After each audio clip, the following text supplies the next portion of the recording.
നമസ്കാരം. പകൽ വാർത്ത ആരംഭിക്കുകയാണ്. പൂക്കോട് വെറ്ററിനറി കോളേജിൽ സിദ്ധാർത്ഥിന്റെ മരണവുമായി ബന്ധപ്പെട്ട് ഓരോ ദിവസവും പുറത്തു വരുന്നത് ഞെട്ടിപ്പിക്കുന്ന വിവരങ്ങളാണ്. ക്രൂരമായ പീഡനമാണ് സിദ്ധാർത്ഥിന് സഹപാഠികളിൽ നിന്ന് ഏറ്റുവാങ്ങേണ്ടി വന്നത്. ഇന്ന് അതിലൊരാളുടെ ഓഡിയോ സംഭാഷണം പുറത്തു വന്നപ്പോൾ അതിന് നേർസാക്ഷ്യമാവുകയാണ്. റിമാൻഡ് റിപ്പോർട്ടിലും ഞെട്ടിപ്പിക്കുന്ന വിവരങ്ങൾ പോലീസിൽ ലഭിച്ച പശ്ചാത്തലമുണ്ട്. അങ്ങനെ SFIയുടെ കാടത്തം ഇതുമായി ബന്ധപ്പെട്ടുണ്ടായി എന്നതിന് കൃത്യമായ തെളിവുകൾ കൂടി പുറത്തു വരുന്ന പശ്ചാത്തലത്തിലാണ് പകൽ വാർത്ത ആരംഭിക്കുന്നത്. അതിന്റെ വിശദാംശങ്ങൾ ഉണ്ടാകും. ഇതടക്കം നിരവധി വാർത്തകളുണ്ട്. ആദ്യം തലക്കെട്ടുകളിലേക്ക്. പൂക്കോട് കോളേജിൽ നടന്നത് ക്രൂരമായ പീഡനം. സിദ്ധാർത്ഥിനെ സഹപാഠികൾ തല്ലിക്കൊന്നെന്ന് സുഹൃത്ത്. ഓഡിയോ സന്ദേശം പുറത്ത്. എല്ലാരും കാണാൻ ഹോസ്റ്റലിൽ നടുക്ക് വെച്ച് വരുന്നവരും പോകുന്നവരും അവനെ വയറെടുത്തും ബെൽറ്റ് എടുത്തിട്ട് അവനെ തല്ലിയത് മൃഗീയമായിട്ട് അവനെ തല്ലിയിട്ടുണ്ട്. അവര് ഒരിക്കലും അങ്ങനെ ചെയ്യില്ല, അവനെ തല്ലിക്കുന്നത് തന്നെയാണ്. സിദ്ധാർത്ഥിന് ബെൽറ്റ് കൊണ്ടും കേബിൾ വയറ് കൊണ്ടും മർദ്ദനമേറ്റു. ഹോസ്റ്റലിൽ അലിഖിത നിയമമെന്നും റിമാൻഡ് റിപ്പോർട്ട്.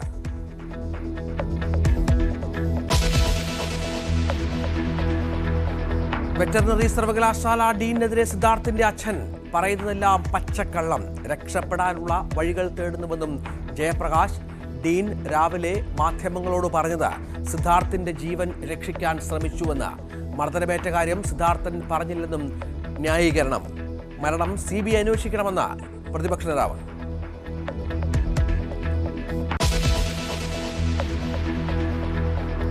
കൊയിലാണ്ടി കോളേജിലും SFIയുടെ വിളയാട്ടം. R. ശങ്കർ മെമ്മോറിയൽ കോളേജിലെ ബിരുദ വിദ്യാർത്ഥിയെ തല്ലിച്ചതച്ചത് SFI യൂണിറ്റ് സെക്രട്ടറിയും 20ഓളം പേരും ചേർന്ന്. ആശുപത്രി രേഖയിൽ ബൈക്ക് അപകടമെന്ന് എഴുതി ചേർപ്പിച്ചതായും വിദ്യാർത്ഥി.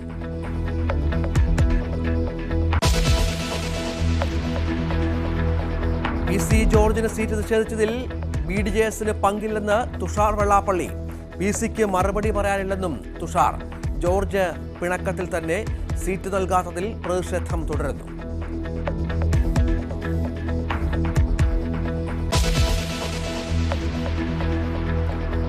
കളം നിറഞ്ഞ സ്ഥാനാർത്ഥികൾ. രാജീവ് ചന്ദ്രശേഖർ ആദ്യമായിട്ടാണ് വോട്ട് ചോദിക്കാൻ ഇറങ്ങുന്നതെന്ന് തരൂർ. ആദ്യത്തെ തവണയാണ് പക്ഷേ ജനങ്ങളുടെ വോട്ട് ആവശ്യപ്പെടാൻ ഇറങ്ങുന്നത്. അതൊരു നല്ല പുതിയ അനുഭവമാണ് അദ്ദേഹത്തിന്. നമ്മൾ കാണാം എങ്ങനെയായിരിക്കും. അദ്ദേഹം രാജ്യസഭയിൽ പ്രവർത്തിച്ചൊരു വ്യക്തി മാത്രമാണ്. ജയിക്കാനാണ് കേന്ദ്രമന്ത്രിമാർ രംഗത്തിറക്കിയതെന്ന് VV രാജേഷ്. പേര് ഏറ്റവും പ്രധാനപ്പെട്ട പേരുകളിൽ ഒന്നാണ്. കേരളത്തിൽ നിന്ന് കൊടുത്ത പേരുകളിൽ ഒന്നാണ്. പ്രധാനമന്ത്രി ഉൾപ്പെടുന്ന പാർലമെന്ററി ബോർഡാണ് തീരുമാനിച്ചിരിക്കുന്നത്. യാതൊരു സംശയവും വേണ്ട, അദ്ദേഹത്തിന്റെ വിജയം കേരളത്തിന്റെ വികസന മുന്നേറ്റത്തിനും കേരളത്തിലെ വലിയൊരു രാഷ്ട്രീയ മാറ്റത്തിനും ഏറ്റവും വലിയ മുതൽക്കൂട്ടായി മാറും.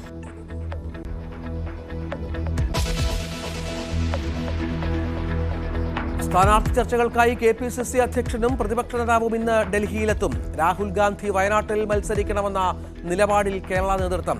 3 മണ്ഡലങ്ങളിലെങ്കിലും പുതുമുഖങ്ങൾക്ക് സാധ്യത.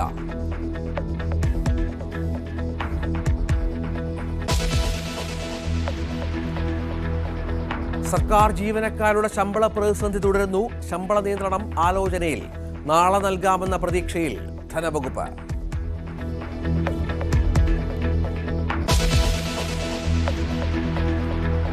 പ്രതിസന്ധി അവസാനിക്കാതെ ഹിമാചൽ കോൺഗ്രസ്. മന്ത്രിസഭാ യോഗത്തിനിടെ 2 മന്ത്രിമാർ ഇറങ്ങിപ്പോയി.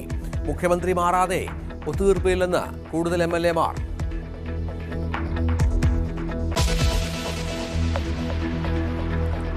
പാകിസ്ഥാനിൽ പ്രധാനമന്ത്രി തെരഞ്ഞെടുപ്പ് ഇന്ന്. ഷഹബാസ് ഷെരീഫിന് മുൻതൂക്കം. ഇമ്രാൻഖാന്റെ പിന്തുണയുള്ള സ്ഥാനാർത്ഥി ഒമർ അയൂബ് ഖാൻ എതിരാളി.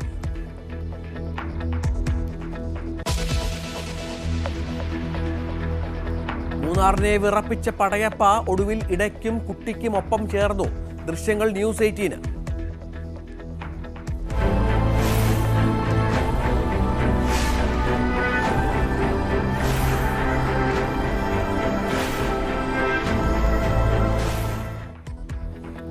ഡീൻ കുര്യാക്കോസിന്റെ നിരാഹാര സമരത്തിൽ രാഷ്ട്രീയ വിവാദം.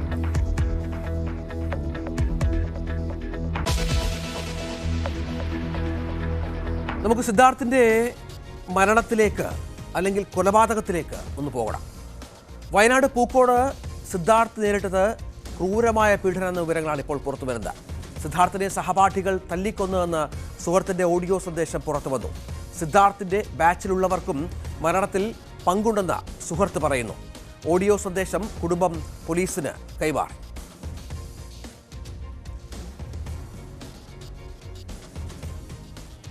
മൃഗീയമായിട്ട് അവനെ പട്ടീനെ തല്ലണം അതിൽ അവനെ തല്ലിയിട്ടുള്ളവര് എല്ലാരും കാണേ. ഹോസ്റ്റലിൽ നടുക്കുവെച്ച് വരുന്നവനും പോകുന്നവരും അവനെ വയറെടുത്തും ബെൽറ്റ് എടുത്തിട്ട് അവനെ തല്ലിയത്. മൃഗീയമായിട്ട് അവനെ തല്ലിയിട്ടുള്ളവര് ഒരിക്കലും അങ്ങനെ ചെയ്യില്ല. അവനെ തല്ലിക്കുന്നത് തന്നെയാണ്.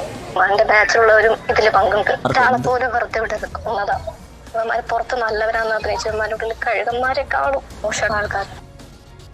അതേസമയം പൂക്കോട് സംഭവത്തിൽ അറസ്റ്റിലായ പ്രതികളുടെ റിമാൻഡ് റിപ്പോർട്ട് പുറത്തു വന്നു. ഞെട്ടിപ്പിക്കുന്ന വിവരങ്ങളാണ് പോലീസ് തയ്യാറാക്കിയ റിമാൻഡ് റിപ്പോർട്ടിലുള്ളത്. സിദ്ധാർത്ഥിന് ബെൽറ്റ് കൊണ്ടും കേബിൾ വയറ് കൊണ്ടും മർദ്ദനമേറ്റു. ഹോസ്റ്റലിൽ അലിഖിത നിയമമെന്നും റിമാൻഡ് റിപ്പോർട്ടിലുണ്ട്. നിയമമനുസരിച്ച് പെൺകുട്ടിയുടെ പരാതി ഒത്തുതീർപ്പാക്കാനാണ് സിദ്ധാർത്ഥനെ വിളിച്ചു വരുത്തിയത്. എറണാകുളത്തെത്തിയ സിദ്ധാർത്ഥൻ മടങ്ങി വരികയായിരുന്നു. രഹാന്റെ ഫോണിൽ നിന്ന് സിദ്ധാർത്ഥനെ വിളിച്ചു വരുത്തിയ ഡാനിഷ് എന്നും റിമാൻഡ് റിപ്പോർട്ടിൽ ഉണ്ട്. ഇതിനിടെ സിദ്ധാർത്ഥിന്റെ മരണത്തിൽ CBI അന്വേഷണം ആവശ്യപ്പെട്ട് പ്രതിപക്ഷ നേതാവ് രംഗത്തെത്തി.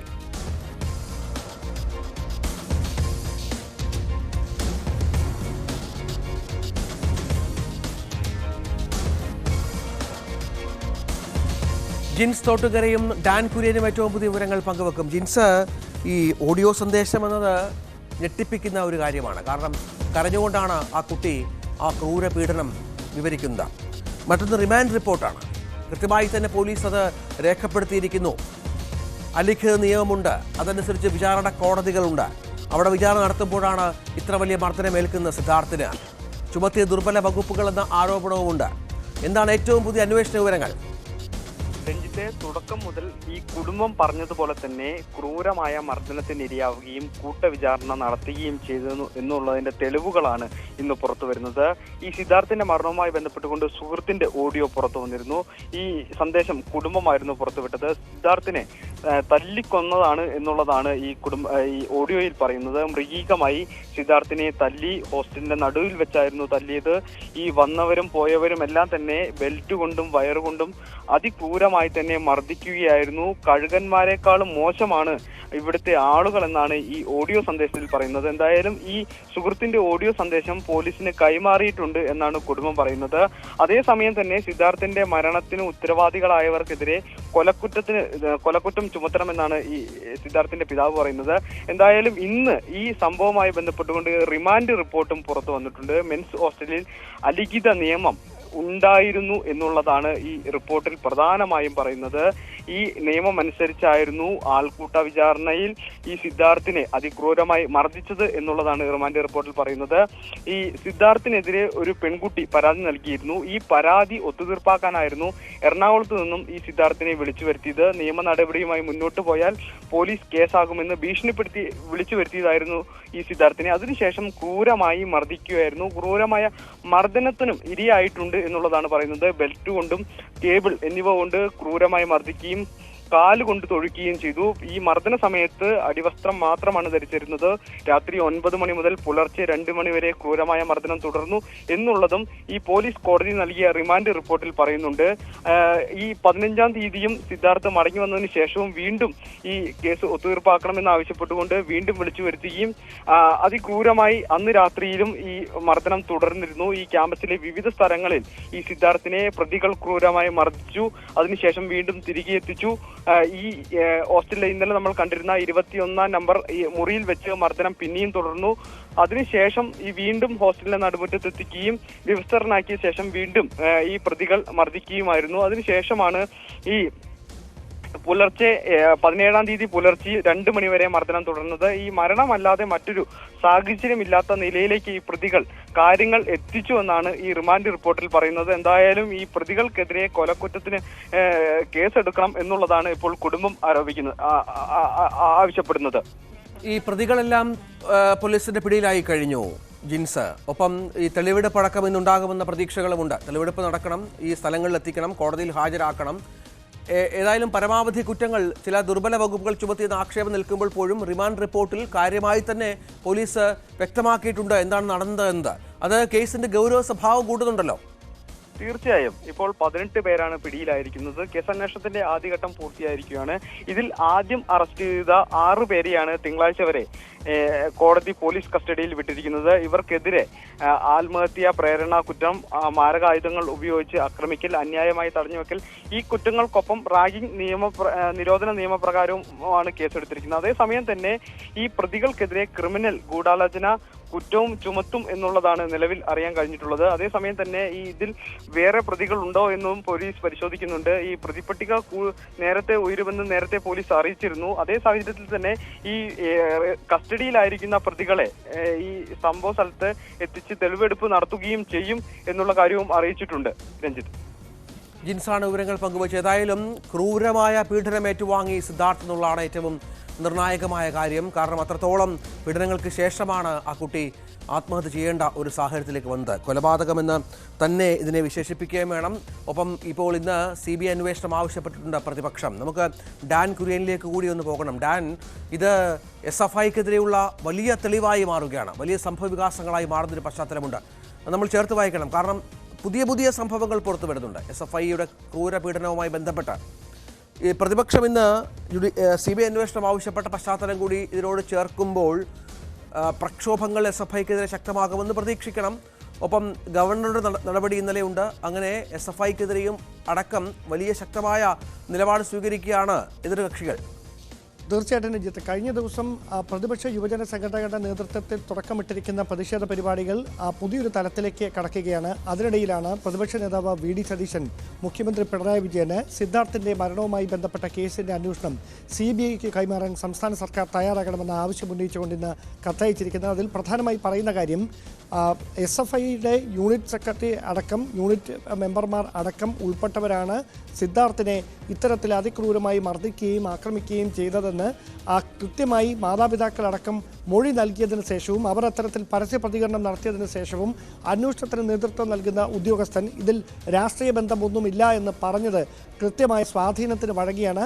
ഉന്നത ഉദ്യോഗസ്ഥരെ പ്രാദേശിക തലത്തിലും ജില്ലാ തലത്തിലുമുള്ള നേതാക്കന്മാർ, ഇടത് നേതാക്കന്മാർ സ്വാധീനിച്ചിട്ടുണ്ട്. അതിൻ്റെ ഫലമായാണ് ഉദ്യോഗസ്ഥർ അങ്ങനെ പറയേണ്ടി വന്നത് എന്നും VD സതീശൻ മുഖ്യമന്ത്രിക്ക് അയച്ച കത്തിൽ പറയുന്നു. അതുകൊണ്ട് തന്നെ ഇതുമായി ബന്ധപ്പെട്ട അന്വേഷണം നീതിപൂർവമായി നടത്താൻ സംസ്ഥാന പോലീസിന് കഴിയില്ല. അതിനാൽ അന്വേഷണം CBIക്ക് കൈമാറണം എന്ന ആവശ്യമാണ് ഇപ്പോൾ പ്രതിപക്ഷ നേതാവ് മുഖ്യമന്ത്രിക്ക് നൽകിയിരിക്കുന്ന കത്തിൽ പ്രധാനമായും പറഞ്ഞിരിക്കുന്നത്. എന്തായാലും ഇതുമായി ബന്ധപ്പെട്ട പ്രതിഷേധങ്ങൾ ശക്തമാകുന്ന ഒരു സാഹചര്യം തന്നെയാണുള്ളത്. നാളെ സെക്രട്ടേറിയറ്റ് പടിക്കൽ കോൺഗ്രസിൻ്റെ നേതൃത്വത്തിൽ പ്രതിഷേധ പരിപാടികൾ സംഘടിപ്പിച്ചിട്ടുണ്ട്. അതോടൊപ്പം സംസ്ഥാന വ്യാപകമായി ക്യാമ്പസുകൾ കേന്ദ്രീകരിച്ചുകൊണ്ട് SFIയുടെ അക്രമ രാഷ്ട്രീയത്തിനെതിരെ പ്രതിഷേധിക്കാൻ ഒരുങ്ങുകയാണ് KSUവും മറ്റ് യുവജന സംഘടനകളും. കൂടുതൽ പ്രതിപക്ഷ സംഘടനകൾ ഈ പ്രക്ഷോഭത്തിലുണ്ട്. KSUവിൻ്റെ മാർച്ച് അടക്കം കഴിഞ്ഞ ദിവസം നമ്മൾ കണ്ടതാണ് അവിടെ. ഏതായാലും വലിയ പ്രതിഷേധം SFIക്കെതിരെ ഉണ്ടാകുന്നു. SFI ഇപ്പോഴും ന്യായീകരിക്കുകയാണ് ഈ വിഷയത്തെ എന്നുള്ളതാണ് പ്രധാനപ്പെട്ട കാര്യം. പ്രവർത്തകരാരും ഇതുമായി ബന്ധപ്പെട്ട് അവരുടെ എണ്ണം ഒന്നിൽ കുറച്ച് കാണിക്കുക, അല്ലെങ്കിൽ ഈ പറഞ്ഞതുപോലെ അവരുടെ പങ്കാളിത്തമില്ല എന്ന തരത്തിൽ വ്യാഖ്യാനിക്കുക, ഇതൊക്കെയാണ് SFIയുടെ ന്യായീകരണങ്ങൾ. കോളേജിലെ സംഘർഷം തടയുന്നതിൽ ഡീനിന് വീഴ്ച പറ്റിയെന്ന് മന്ത്രി J. ചിഞ്ചുറാണി പറഞ്ഞു. ഡീനിനെയും അസിസ്റ്റന്റ് വാർഡനെയും സസ്പെൻഡ് ചെയ്യാൻ നിർദ്ദേശം നൽകിയെന്നും മന്ത്രി വ്യക്തമാക്കി. ഡീനാണ് അവിടുത്തെ ഹോസ്റ്റലിൻ്റെ വാർഡൻ, അതുപോലെ തന്നെ അതിൻ്റെ അസിസ്റ്റന്റ് വാർഡനും അവിടെ ഉണ്ട്, ഒരു ഫിസിക്കൽ എഡ്യൂക്കേഷൻ അധ്യാപകനാണ്. യഥാർത്ഥത്തിൽ ഹോസ്റ്റലിൽ എല്ലാ ദിവസവും പോയി റിപ്പോർട്ട് എടുക്കേണ്ടുന്ന ചുമതലയുള്ളത് ഈ വാർഡനും ഈ അസിസ്റ്റന്റ് വാർഡനും. ഡീൻ്റെ ഭാഗത്ത് നിന്ന് ചില ശ്രദ്ധക്കുറവ് വന്നിട്ടുണ്ട്, ഹോസ്റ്റലിലോട്ട് പോയിട്ടില്ല എന്നുള്ളത് മനസ്സിലാക്കിക്കൊണ്ടാണ് ഇവർക്ക് രണ്ടുപേർക്കും എതിരായിട്ടുള്ളൊരു റിപ്പോർട്ടും കൂടെ വന്നത്. അതിൻ്റെ ബേസിൽ നമ്മൾ പറഞ്ഞു അങ്ങനെ ഉണ്ടെന്നുണ്ടെങ്കിൽ അവർ രണ്ടുപേരെയും തൽക്കാലം അന്വേഷണ വിധേയമായി സസ്പെൻഡ് ചെയ്യണമെന്നാണ് ഞാൻ പറഞ്ഞത്. ജീവനക്കാരുടെ പ്രശ്നം ഡീൻ പറയേണ്ട ആവശ്യമില്ല. ഡീൻ്റെ ചുമതല നിർവഹിക്കണമായിരുന്നു. ആ ചുമതലയ്ക്കാണ് പോരായ്മ വന്നത്. പക്ഷേ അദ്ദേഹത്തിൻ്റെ ചുമതലയും കൂടെ ഈ കുട്ടികൾ എന്താണ് ഹോസ്റ്റലിൽ ചെയ്യുന്നത്, അവർക്ക് എന്തെങ്കിലും പ്രശ്നമുണ്ടോ, അത് യഥാർത്ഥത്തിൽ തിരക്കണമായിരുന്നു. അതിൽ കുറച്ച് വീഴ്ച ഡീൻ്റെ ഭാഗത്തുനിന്നുണ്ടായി. ഇന്നലെ ഗവർണർ VCയെ പുറത്താക്കിയ നടപടി ഈ കേസുമായി ബന്ധപ്പെട്ട, ഈ വിഷയവുമായി ബന്ധപ്പെട്ട ആദ്യത്തെ ഔദ്യോഗിക നടപടിയായിരുന്നു. ഇന്നിപ്പോൾ ഡീനിനെയും മന്ത്രി പുറത്താക്കുന്ന പശ്ചാത്തലം, വാർഡനെയും അടക്കം പുറത്താക്കുന്ന പശ്ചാത്തലം ഉണ്ടാകുന്നുണ്ട്. സസ്പെൻഡ് ചെയ്യുന്നു ഇവരെയൊക്കെ. CBI അന്വേഷിക്കണമെന്ന ആവശ്യം നേരത്തെ പറഞ്ഞതുപോലെ പ്രതിപക്ഷ നേതാവ് ഉന്നയിക്കുന്നുണ്ട്. തൻ്റെ ഭാഗത്ത് അതേസമയം വീഴ്ച പറ്റിയിട്ടില്ല എന്നാണ് സർവകലാശാല ഡീൻ ഡോക്ടർ MK നാരായണന്റെ വിശദീകരണം. സിദ്ധാർത്ഥന്റെ ജീവൻ രക്ഷിക്കാൻ ശ്രമിച്ചുവെന്നും നാരായണൻ പറഞ്ഞു. സംഭവം അറിഞ്ഞ് 10 മിനിറ്റിനുള്ളിൽ ഹോസ്റ്റലിലെത്തി. മർദ്ദനമേറ്റ കാര്യം സിദ്ധാർത്ഥൻ പറഞ്ഞില്ല. ഹോസ്റ്റലിൽ ഒരു പ്രശ്നവും ഉണ്ടായിട്ടില്ലെന്നും അസിസ്റ്റന്റ് വാർഡൻ റിപ്പോർട്ട് തന്നു. പോസ്റ്റ്മോർട്ടം റിപ്പോർട്ട് വന്ന ശേഷമാണ് മർദ്ദനമേറ്റ കാര്യം അറിയുന്നതെന്നും MK നാരായണൻ പറഞ്ഞു. അറിയിച്ചിട്ട് 10 മിനിറ്റിനുള്ളിൽ ഞാൻ ആ സ്പോട്ടിലെത്തിയിട്ടുണ്ട്. ആശുപത്രിയിൽ കൊണ്ടുപോയി ജീവൻ രക്ഷിക്കാനുള്ള എല്ലാ നടപടികളും ശ്രമിച്ചിട്ടുണ്ട്. ആ ശ്രമത്തിൽ പരാജയപ്പെട്ടിട്ടുണ്ട്. മരിച്ചതിന് ശേഷം ഞാൻ തന്നെയാണ് ഇവരുടെ അച്ഛനെ വിളിച്ച് പറഞ്ഞത്. പോലും 18 മുതൽ 25 വയസ്സ് വരെയുള്ള കുട്ടികൾ ഇത് താമസിക്കുമ്പോൾ ഇങ്ങനെ ഒരു മർദ്ദനം നടന്നിട്ടുണ്ടെങ്കിൽ ആരെങ്കിലും ഒരാൾ സ്വന്തം റിസ്കിൽ പറയാതെ ഈ കാര്യങ്ങൾ 4 ദിവസം ഈ 16 നടന്ന സംഭവം 17 അറിയിച്ചില്ല, 18 അറിയിച്ചില്ല, 19 അറിയിച്ചില്ല, 20 21 ആന്റി റാഗിംഗ് സെല്ലിലേക്ക് പരാതി അയച്ചിട്ടുണ്ട്. ഈ സിദ്ധാർത്ഥൻ 16 മർദ്ദനം ഏറ്റിട്ടുണ്ടെന്നുള്ളത് ഇപ്പോൾ പോലീസ് കണ്ടെത്തട്ടെ. ഉണ്ടെങ്കിൽ ഈ സിദ്ധാർത്ഥന് പറയാലോ. സിദ്ധാർത്ഥൻ 17 പറഞ്ഞില്ലല്ലോ, 18 ഉച്ചവരെ പറഞ്ഞില്ലല്ലോ. അമ്മയായിട്ട് നിരന്തരം ഫോൺ ചെയ്യുന്നു. അമ്മയുടെ വീട്ടിൽ ഞാൻ പോയതാണ്. കഴിഞ്ഞ ഞായറാഴ്ച ഞാൻ പോയി കണ്ടതാണ്. അമ്മ പറഞ്ഞത് അമ്മയോട് അധികം ഒന്നും സംസാരിച്ചില്ല, എനിക്ക് വയ്യ, ഞാൻ കിടക്കട്ടെ എന്നാണ് പറഞ്ഞത്. ഡീനെതിരെ സിദ്ധാർത്ഥിന്റെ അച്ഛൻ ജയപ്രകാശ് രംഗത്ത് വന്നു. ഡീൻ പറഞ്ഞത് പച്ചക്കള്ളമാണ് എന്നാണ് ജയപ്രകാശ് പറയുന്നത്. കാരണം ഈ ഡീൻ നേരത്തെ പറഞ്ഞത് മരണവിവരം ആദ്യം വിളിച്ചു പറയുന്നത് താനാണ് അച്ഛനെ എന്നാണ്. പക്ഷേ വിളിച്ചത് മറ്റൊരു വിദ്യാർത്ഥിയാണ് എന്നാണ് ജയപ്രകാശിന്റെ വിശദീകരണം. പോലീസിനോട് ചോദിക്കുന്നുവെന്നാണ് പറഞ്ഞത്. രക്ഷപ്പെടാനുള്ള വഴി തേടുകയാണ് ഡീൻ. അത് സ്വാഭാവികമാണ്. ക്രൂരതയുള്ള കൊലപാതകം നടന്നിട്ടും അറിഞ്ഞില്ലെന്ന് പറയുന്ന VCയെ സസ്പെൻഡ് ചെയ്യുകയല്ല, സർവീസിൽ നിന്ന് ഡിസ്മിസ് ചെയ്യുകയാണ് വേണ്ടതെന്നും ജയപ്രകാശ് പറഞ്ഞു. ഡീന് പറയുന്നത് എനിക്കറിയില്ല, നിങ്ങൾക്ക് എന്തെങ്കിലും ഉണ്ടെങ്കിൽ അറിയണമെങ്കിൽ പോലീസിനോട് പോകും, പോലീസിനോട് ചോദിക്കും. ഡീന് പറഞ്ഞില്ല എന്ന് മാത്രമല്ല, ഒരു വിവരം തരുന്നുമില്ല, എന്താണ് സംഭവിച്ചെന്ന് പറയുന്നില്ല. സിദ്ധാർത്ഥൻ കിടക്കുന്നത് പോലീസ് ക്വാർട്ടേഴ്സിലല്ലോ അവന് താമസം, ഹോസ്റ്റലിലല്ലേ താമസിക്കുക. അപ്പൊ ഹോസ്റ്റൽ വാർഡനല്ലേ അതിന് ഉത്തരം പറയേണ്ടത്. ഹോസ്റ്റൽ വാർഡൻ എന്ന് പറയുന്നത് ഈ ഡീൻ എന്ന് പറയുന്ന ആളാണ് ഹോസ്റ്റൽ വാർഡൻ. ഞങ്ങളെ ആരും അറിയിച്ചിട്ടില്ല. ഒരാഴ്ച ഡീന് ഞങ്ങളുമായിട്ട് ഒരു രീതിയിലും കോണ്ടാക്ട് ചെയ്തിട്ടില്ല. ഡീനല്ല അറിയിച്ചത്. 3 ദിവസം കൊടിയ പീഡനം അവിടെ നടന്നുകൊണ്ടിരിക്കുന്നു. അയാളുടെ ആ താമസ സ്ഥലത്തിനടുത്ത് 3 ദിവസം നടന്നുകൊണ്ടിരിക്കുന്ന കൊടിയ പീഡനമാണ്, റൂമിനകത്തും അതിൻ്റെ നടുത്തളത്തിൽ. എന്നിട്ട് ഇത്രയും നടന്നിട്ട് പുള്ളിക്ക് ഒന്നും അറിയില്ല. ആ പുള്ളിയാ പറയുന്നത് വിളിച്ചറിയിച്ചു, അവരുടെ ഭാഗത്തു നിന്ന് എല്ലാം ക്ലിയർ ആക്കി ചെയ്തു. ഇപ്പൊ അവർ രക്ഷപ്പെടാനുള്ള വഴിയേ നോക്കുന്നുള്ളൂ. ഏതെങ്കിലും എന്തൊക്കെ പറയാൻ പറ്റും, ഏതൊക്കെ രീതിയിൽ പറയാൻ പറ്റും. VC ഇതിൽ എങ്ങനെ ഇടപെട്ടോ എന്ന് നമുക്കറിയില്ല. VC ഏതെങ്കിലും രീതിയിൽ അതിൽ ഇടപെട്ടോ, അതിലെന്തെങ്കിലും ഇതിൽ ആക്ഷൻ എടുത്തോ എന്നൊന്നും ഞങ്ങൾക്കറിയില്ല. ഒരാക്ഷനും എടുത്തിട്ടില്ല. റാഗിംഗ് ആണെന്ന് അറിഞ്ഞാൽ നടപടി എടുക്കാം എന്ന് പറയുന്നത് എങ്ങനെയാണ് എനിക്ക് മനസ്സിലാവുന്നില്ല. എന്റെ മകന്റെ പോസ്റ്റ്മോർട്ടം നടക്കുന്നത് 18-ാം തീയതി മരിച്ചു, 19-ാം തീയതി പോസ്റ്റ്മോർട്ടം നടക്കുന്നത്. 19-ാം തീയതി പോസ്റ്റ്മോർട്ടം നടക്കുന്ന സമയത്ത് VC ആ യൂണിവേഴ്സിറ്റി ആ കോളേജിൽ അവിടെ വന്നിട്ട് ഒരു ഇന്റർവ്യൂ ചെയ്യുക, അധ്യാപകർക്ക് അപ്ഗ്രേഡ് ചെയ്യാനുള്ള ഇന്റർവ്യൂ ചെയ്യുക. VCയെ സസ്പെൻഡ് ചെയ്ത നടപടിയെ പിന്തുണച്ച് രമേശ് ചെന്നിത്തല അധ്യാപകർ SFIയുടെ അതിക്രമങ്ങൾക്ക് കൂട്ടുനിന്നു. ശശീന്ദ്രൻ ഉൾപ്പെടെയുള്ള CPM നേതാക്കൾ പ്രതികൾക്ക് വേണ്ടി ഇടപെട്ടു. പ്രതികൾക്കെതിരെ കൊലക്കുറ്റം ചുമത്തണം, CBI അന്വേഷണം വേണമെന്നും അദ്ദേഹം ആവശ്യപ്പെട്ടു. VCയെ സസ്പെൻഡ് ചെയ്ത നടപടി 100% ശരിയാണ്. അവിടുത്തെ ഇടതുപക്ഷ അനുഭാവമുള്ള ജീവനക്കാരും അധ്യാപകരും വൈസ് ചാൻസലറും ഡീനുമെല്ലാം ഈ കൊലപാതകികളായ SFIക്കാർക്ക് കൂട്ടുനിൽക്കുകയാണ്. CBI അന്വേഷണം ഞാനും ആവശ്യപ്പെടുകയാണ്. കാരണം അതിലേക്ക് വരാൻ പോകുന്നത്, കാരണം ഈ പ്രതികളെ സംരക്ഷിക്കാനുള്ള എല്ലാ നീക്കങ്ങളും വയനാട് ജില്ലാ CPMന്റെ നേതൃത്വത്തിൽ നടക്കുകയാണ്. സിദ്ധാർത്ഥന്റെ മരണത്തിൽ ആദ്യം അറസ്റ്റ് ചെയ്യേണ്ടത് വൈസ് ചാൻസലറെ എന്ന് സുരേഷ് ഗോപി. സിദ്ധാർത്ഥന്റെ മാതാപിതാക്കളെ കണ്ട ശേഷം സംസാരിക്കുകയായിരുന്നു സുരേഷ് ഗോപി.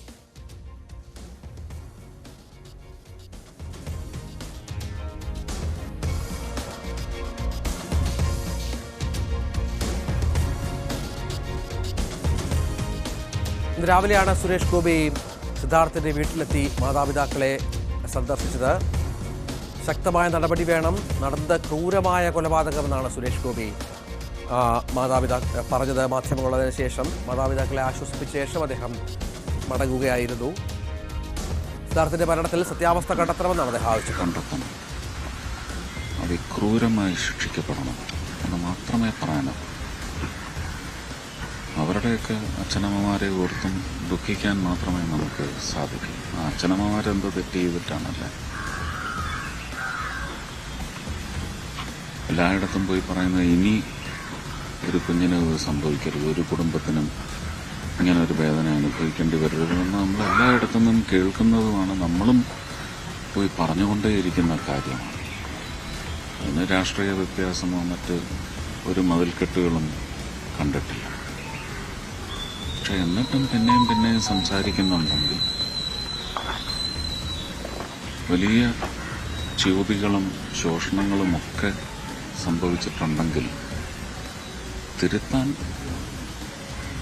രാഷ്ട്രീയ DNA മാറ്റിവെച്ചുകൊണ്ട് ഭരണകർത്താക്കളെല്ലാം ഇതിനകത്ത് ആഘാതമേറ്റത് ആ കുടുംബത്തിന് മാത്രമല്ല, മക്കളുള്ള അധ്യയനത്തിൽ ഏർപ്പെട്ടിരിക്കുന്ന മക്കളുള്ള എല്ലാ അച്ഛനമ്മമാരെയുമാണ് വേദനിപ്പിച്ചിരിക്കുന്നത്. SFIയുടെ ഈ കിരാതമായ പ്രവർത്തികൾ ഈ പൂക്കോട് വെറ്ററിനറി കോളേജിൽ മാത്രമല്ല എന്നുള്ള വിവരങ്ങൾ കൂടി ഇന്ന് പുറത്തു വന്നു. ഏറ്റവും പുതിയ അതിക്രമ വാർത്ത പുറത്തു വന്നത് കൊയിലാണ്ടി കോളേജിൽ നിന്നാണ്. അവിടെ വിദ്യാർത്ഥിക്ക് SFIയുടെ മർദ്ദനമേറ്റു. ആർ ശങ്കർ മെമ്മോറിയൽ കോളേജിലെ SFI യൂണിറ്റ് സെക്രട്ടറിയുടെ നേതൃത്വത്തിൽ 20ഓളം പേർ മർദ്ദിച്ചുവെന്നാണ് ബിരുദ വിദ്യാർത്ഥി അമൽ പരാതിപ്പെടുന്നത്. ആശുപത്രി രേഖയിൽ ബൈക്ക് അപകടം എന്ന് എഴുതി ചേർപ്പിച്ചതായും അമൽ ആരോപിക്കുന്നു.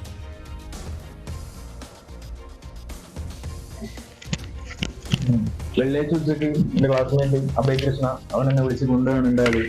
തൊട്ടടുത്ത് നാനോട്ടന്റെ വീട്ടിൽ നിന്ന് അവിടെ ചെല്ലാൻ പറഞ്ഞു. ഇന്നാളെ കോളേജിൽ നടന്ന ഒരു അടിയുടെ കാര്യം സംസാരിക്കാനാന്ന് പറഞ്ഞ് എന്നെ കൊണ്ടുപോയത് അവിടെ എത്തിയപ്പോൾ 20ഓളം SFIക്കാരാണ് ഞാൻ കണ്ടത്. ഈ കോളേജിൽ നിന്നുള്ള ഒരു അടിയുണ്ടായി. ഫസ്റ്റ് ഇയർ എടുത്തന കുറച്ച് കുട്ടികളെ അടിക്കുണ്ടായി. അപ്പോൾ ആ ഒരു കേസിൽ ഞാനാണ് അവരെ കൊണ്ട് അടുപ്പിച്ചെന്നുള്ള വാദമാണ് അവിടെ ഉന്നയിച്ചത്. ഞാൻ എത്ര നിഷേധിച്ചിട്ട് വളരെ സമ്മതിച്ചില്ല. അപ്പോൾ ഞാൻ നിഷേധിക്കുന്നവർ അവരെ ടോണ് മാറിക്കൊണ്ടിരുന്നു. അപ്പോഴത്തേക്കും ആ അടി കൊണ്ട് അനുനാഥ് അവൻ കോളേജ് യൂണിറ്റ് സെക്രട്ടറിയാണ്. അവൻ എന്നെ അടിക്കണ്ടായി, സൈഡിൽ നിന്ന് അടിക്കണ്ടായി. ഞാൻ കണ്ടെന്നില്ല, ഞാൻ ഇല്ല എന്ന് തന്നെ പിന്നെയും പറഞ്ഞു. പക്ഷെ എന്നിട്ട് അവർ കേൾക്കണ്ടായില്ല. പിന്നെ ഇവനെ അടിക്കുകയാണ്, ബാക്കിയെല്ലാവരും നോക്കി നിൽക്കുക. എല്ലാവരും സാക്ഷി നിർത്തി അവൻ തന്നെ ക്രൂരമായി മർദ്ദിക്കുകയാണ്. എന്റെ മുക്കൊക്കെ പോയിട്ട് മൊത്തം ചോരയാണ്. അവിടെ മൊത്തം ഡ്രസ്സിലാരും നിലത്തൊക്കെ മൊത്തം ചോരയാണ്. അവിടുത്തെ മിക്കത്തല്ലോ.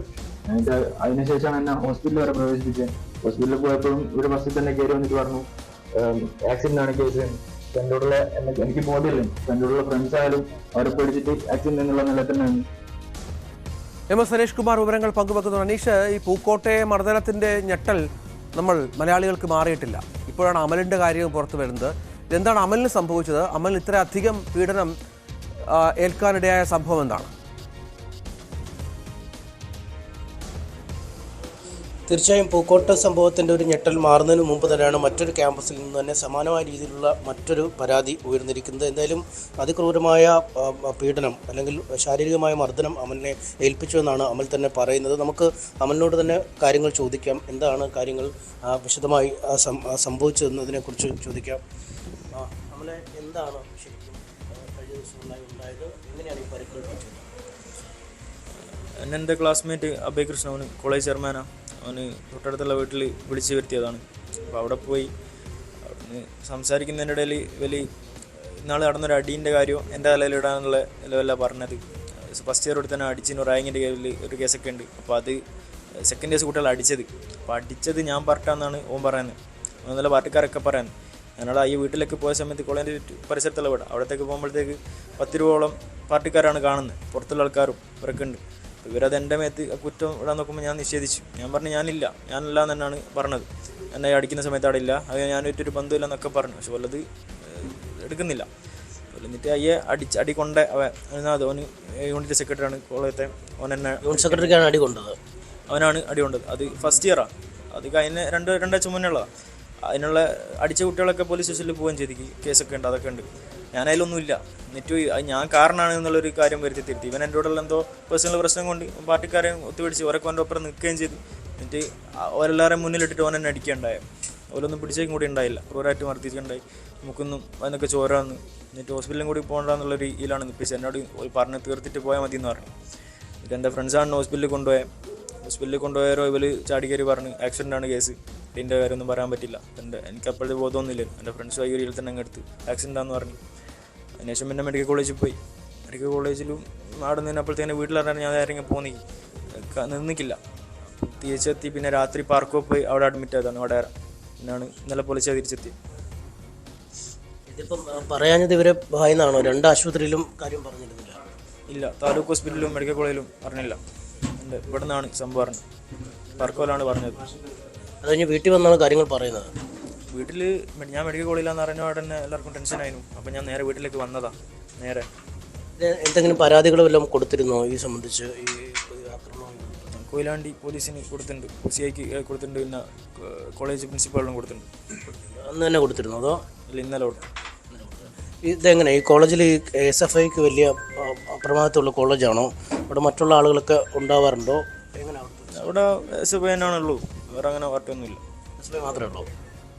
ഈ അമൽ പ്രവർത്തനം വല്ലതാണോ അതോ അമൽ പ്രവർത്തിക്കാതിരിക്കുക അങ്ങനെ എന്തെങ്കിലും? ഞാനങ്ങനെ എതിരേക്ക് അങ്ങനത്തെ നമ്മൾക്ക് വേറെ പാർട്ടി അങ്ങനൊന്നുമില്ല. പറയാൻ പോലെ തന്നെ എൻ്റെ അച്ഛൻ ഏതാണ്ട് ഒരു ഇടതുവശമാണ്, പിന്നെ ഏട്ടന്മാരും അങ്ങനെയൊക്കെ ഇടതാണുള്ളത്. ശരിപ്പോൾ ഞാൻ പറയില്ല, ഇങ്ങനത്തെ രീതിയിൽ എനിക്ക് തിരിയുന്നില്ല. നമ്മളങ്ങോട്ട് എതിർക്കാനും പോയിക്കില്ല. ഇപ്പോൾ മറ്റോന് യൂണിറ്റ് സെക്രട്ടറി ആയി പോയി എന്നുള്ളതിൽ ഓൻ പറഞ്ഞൊരു വാക്കിൻ്റെ പേരിൽ ബാക്കി എല്ലാവരും കൂടി എന്നെ വളഞ്ഞിട്ട് അടിച്ചത്. അതാണ് ഉണ്ടായത്. അമൽ SFI കാരനാണോ? SFI കാരൻ നമ്മളെന്ത് അതിനുള്ള പ്രവർത്തകനായിട്ടൊന്നുമില്ല. പാർട്ടി നമ്മൾ കോളേജിൽ നിന്ന് ഇപ്പോൾ ഏതാ പാർട്ടി എന്ന് പറയുമ്പോൾ SFI എന്ന് പറയും. എന്താണ് ഇതിന് പിന്നിലുള്ള നിങ്ങൾ തമ്മിൽ വേറെ എന്തെങ്കിലും പ്രശ്നം ഉണ്ടായിട്ടുണ്ടോ? പാർട്ടിയുമായി എന്തെങ്കിലും ഒരു ഞാനും യോനും പണ്ട് കുറേ പ്രശ്നങ്ങളുണ്ടായിരുന്നു. അപ്പോൾ അത് ഞങ്ങളെ പേഴ്സണൽ മാറ്ററാ. അതോനിപ്പോൾ ഇവിടെ എടുത്തിട്ട് അങ്ങനെ ഒരു മുൻപോയിട്ടാക്കി ഓന്. അപ്പോൾ ഇങ്ങനത്തെ ഒരു ഇഷ്യൂ അന്നേരം അതോൻ വെറുപ്പിയിൽ അങ്ങ് തീർത്തതാണ്. ഈ പാർട്ടിക്കാരൊക്കെ കൂടിയാണോ വന്നത്? പുറത്തുള്ള പാർട്ടിക്കാരെ വന്നത്. അവർക്ക് ഇവന് സപ്പോർട്ട് തന്നു. ഓലെല്ലാം മുന്നിലാണ് അവൻ അടിച്ചത്. ഓല ധൈര്യത്തിൽ ഞാൻ തിരിച്ചടിക്കൂലെന്ന് തോന്നിയിട്ട്. ഇവിടെ അങ്ങനെ സ്ഥിരമായിട്ട് ഇങ്ങനെ സംഭവങ്ങൾ ഉണ്ടാകാറുണ്ട്. ഈ കുട്ടികൾ ഈ പാർട്ടിയുടെ പേരിൽ മർദ്ദിക്കുകയും പുറത്തുനിന്ന് ആളുകൾ എത്തി അങ്ങനെ കാര്യങ്ങളൊക്കെ ഉണ്ടാവാറുണ്ട്. അടിപിടിയിലുണ്ടാവാറുണ്ട്, എപ്പോഴെങ്കിലും ഉണ്ടാവാറുണ്ട്. പാർട്ടീൻ്റെ പേരിൽ തന്നെ ഓരോ ഉണ്ടാവും, ഇടയ്ക്കെല്ലാം ഉണ്ടാവാറുണ്ട്. ഇത് കഴിഞ്ഞിട്ട് ഇത് പുറത്ത് പറയരുതെന്ന് അങ്ങനെ വല്ല ഭീഷണി വല്ലതും ഉണ്ടായിട്ടുണ്ട്? എന്നോട് പറഞ്ഞു ഇതിപ്പോൾ ഇവിടെ തീരണം എന്ന് പറഞ്ഞു. ഇല്ലെങ്കിൽ പ്രശ്നമാവും, പിന്നെ എനിക്ക് പ്രശ്നം ഇനി വിചാരിക്കുമ്പോൾ ആയിരിക്കില്ല, ഇതിവിടെ തീരണോ, അല്ലെങ്കിൽ അങ്ങനെ തീർത്തുകൾ അങ്ങനത്തെ ഒരു ഇതെല്ലാം പറഞ്ഞു. അമലിനെ അടിച്ചു കഴിഞ്ഞ് അടി കൊണ്ടതുകൊണ്ട് അവസാനിപ്പിച്ചേക്കണം. എന്നെ ഇപ്പോൾ അടിച്ച് അപ്പോൾ ഇതിവിടെ തീരണം. ഞാനോനെ അടിച്ചിട്ടില്ലേ, അവനെ ഇതുവരെ അടിച്ചിട്ടില്ല. അവൻ എന്നെ ഇങ്ങോട്ട് അടിച്ച് ഇതിവിടെ കഴിയണം. അവൻ്റെ വെറുപ്പ് തീർത്ത് ഇതിവിടെ കഴിയണം. ഇനി ഞാൻ അങ്ങോട്ട് ഇങ്ങനെ പുറത്ത് പോയാൽ പ്രശ്നമാവും, എന്നെ ഇതാക്കാം അങ്ങനെല്ലാം പറഞ്ഞു. ഭീഷണിയൊക്കെ ഉണ്ട്. ഇത് എവിടെ വെച്ചാണ് അടിച്ചത്? ആൾക്കാരൊക്കെ ഒരുപാട് ഉണ്ടായിരുന്നു ആ സമയത്ത്? ഈ കുട്ടികളൊക്കെ കണ്ടു നിൽക്കുകയാണ് അടിച്ചത്? പറഞ്ഞില്ല, അതൊരു കോളേജിൽ നിന്നല്ല, തൊട്ടപ്പുറത്തെ വീട്ടിൽ നിന്ന്. അവിടെ പാർട്ടിക്കാർ മാത്രമേ ഉള്ളൂ. ഇവിടെയുള്ള കുട്ടികളൊന്നും അങ്ങോട്ടേക്ക് കടന്നു വരാൻ സമ്മതിച്ചില്ല. കുറേ പേരുണ്ടായിരുന്നോ? 20ഓളം പേരുണ്ടായിരുന്നു. 20ഓളം പേര്. അവർ കുറേ നേരം ചോദ്യങ്ങളൊക്കെ ചോദിച്ചു അങ്ങനെയൊക്കെയാണോ അതോ ഈ നേരിട്ട് അല്ലല്ല, കുറച്ച് ഇങ്ങനെ ചോദ്യമൊക്കെ ചോദിച്ചു. ഞാൻ പറഞ്ഞില്ലേ, മറ്റേ ആ കേസ് എൻ്റെ തലയിലാക്കാനാണ് നോക്കിയേ. ഇവനെ അടിപ്പിച്ചത് ഞാനാന്ന് ഞാൻ സമ്മതിക്കണോ? ഞാൻ പറഞ്ഞാൽ സമ്മതിക്കൂല.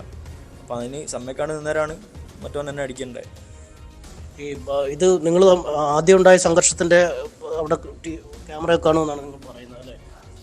ഞാനില്ലാന്ന് വേണമെങ്കിൽ ക്യാമറയിലുണ്ടാവും. ഞാൻ അങ്ങോട്ട് ഓടിപ്പോകുന്ന കാര്യം അടി കിട്ടി കഴിഞ്ഞതിന് ശേഷമാണ് ഞാൻ അങ്ങോട്ട് പോകുന്നത്. അത് വേണമെങ്കിൽ ക്യാമറയിലുണ്ടാവും. ഞാൻ അങ്ങോട്ട് ഓടിപ്പോകുന്നത്. ആ സമയത്ത് കുട്ടികളൊക്കെ ഓടിപ്പോകുന്നില്ല, ഞാനും പോയി. ഞാനടില്ല, ഞാൻ മുകളിലേനും കോളേജത്തെ താഴെന്നാണ് അടി ഉണ്ടായത്. അപ്പോൾ അവിടെ ഞാൻ സംഭവ സ്ഥലത്തില്ലേനും.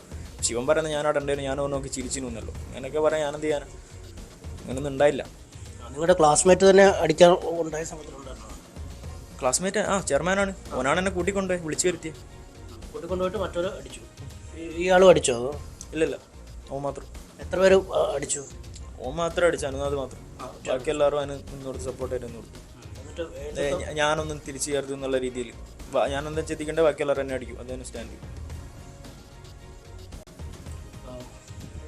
ഇതാണ് സംഭവിച്ചിരിക്കുന്നത്. നമുക്ക് അറിയാം ഈ കോളേജിലെ പ്രശ്നമുണ്ടാകുന്നു. ആ പ്രശ്നത്തിൻ്റെ ആസൂത്രകൻ അമലാണ് എന്ന രീതിയിലാണ് കണക്കൂട്ടുന്നത്. അതിനുശേഷം അമലിനെ തൊട്ടടുത്ത വീട്ടിലേക്ക് വിളിച്ചുകൊണ്ട് പോകുന്നു. അവിടെ വെച്ച് മർദ്ദിക്കുന്നു. അതിനുശേഷം ആശുപത്രിയിൽ എത്തിയപ്പോൾ ഇത് പരിക്ക് പറ്റിയത് ഈ കാര്യത്തിലല്ല, ബൈക്ക് അപകടത്തിൽ പരിക്ക് പറ്റിയെന്ന് പറയാൻ പ്രേരിപ്പിക്കുകയും ചെയ്യുന്നു. ഇത്തരത്തിൽ വളരെ ഗുരുതരമായ ഒരു ആരോപണങ്ങൾ തന്നെയാണ് മുന്നോട്ട് വയ്ക്കുന്നത്. അത്തരത്തിലൊരു പരാതി ഇപ്പോൾ പോലീസിന് നൽകിയിട്ടുമുണ്ട്. എന്തായാലും കേസിൽ അഭിജിത്ത് അടക്കമുള്ള ആളുകളുണ്ട്. ഇതിപ്പോൾ പൂക്കോട്ട ഒരു ആഘാതത്തിൽ നിന്ന് ആളുകൾ മോചിതരായിട്ടില്ല. അതിനിടയിലാണ് വീണ്ടും ഇങ്ങനൊരു സംഭവം. അല്ല, തീർച്ചയായിട്ടും ഇപ്പം സിദ്ധാർത്ഥിൻ്റെ വിഷയത്തിൽ കേരളത്തിന് പൊതുസമൂഹമാകെ രക്ഷിതാക്കളുടെ വലിയ ആശങ്ക നേലിക്കുന്ന സമയത്താണ് മെനയാന്ന് ഇതുപോലൊരു സംഭവം ഉണ്ടായിരിക്കുന്നത്. ക്ലാസ്സിൽ നിന്ന് അമൽ എന്ന് പറയുന്ന 2ാം വർഷ ബിരുദ വിദ്യാർത്ഥിയെ പുറത്തേക്ക് കൊണ്ടുപോകുന്നത് അമലിൻ്റെ ക്ലാസ്സിലുള്ള SFI യൂണിയൻ ചെയർമാനാണ്. തൊട്ടപ്പുറത്തെ വീട്ടിൽ കൊണ്ടുപോയി 10-20 ആളുകൾ ചുറ്റും നിന്ന് വിചാരണ നടത്തുകയാണ്. വിചാരണ നടത്തി ആക്രമിക്കപ്പെടുകയും അങ്ങനെ ബോധമില്ലാത്ത അമലിനെ ആശുപത്രിയിലേക്ക് കൊണ്ടുപോയ സമയത്ത് അവിടെ നിന്ന് അപകടം പറ്റിയതാണെന്ന് പറയുകയാണ്. അപ്പോൾ ഈ രീതിയിൽ വലിയ രീതിയിൽ കില്ലർ സ്ക്വാഡുകൾ, ഒരുപക്ഷെ CPM-ൻ്റെ പുറത്തുള്ള കില്ലർ സ്ക്വാഡുകളെ ക്യാമ്പസുകളിൽ സൃഷ്ടിക്കുന്ന ഭീകരമായൊരു സാഹചര്യത്തിലൂടെ നമ്മളുടെ വിദ്യാഭ്യാസ മേഖല കടന്നു പോകുന്നു. എന്തായാലും അമലിനുണ്ടായിട്ടുള്ളത് വലിയ ഗുരുതരമായിട്ടുള്ള പ്രയാസമാണ്. പക്ഷേ അത് ഈ ഘട്ടത്തിൽ മാത്രമല്ല, കോളേജ് പ്രിൻസിപ്പാളിൻ്റെ ഭാഗത്തുനിന്ന് വലിയ അനാസ്ഥ വന്നിരിക്കുന്നു.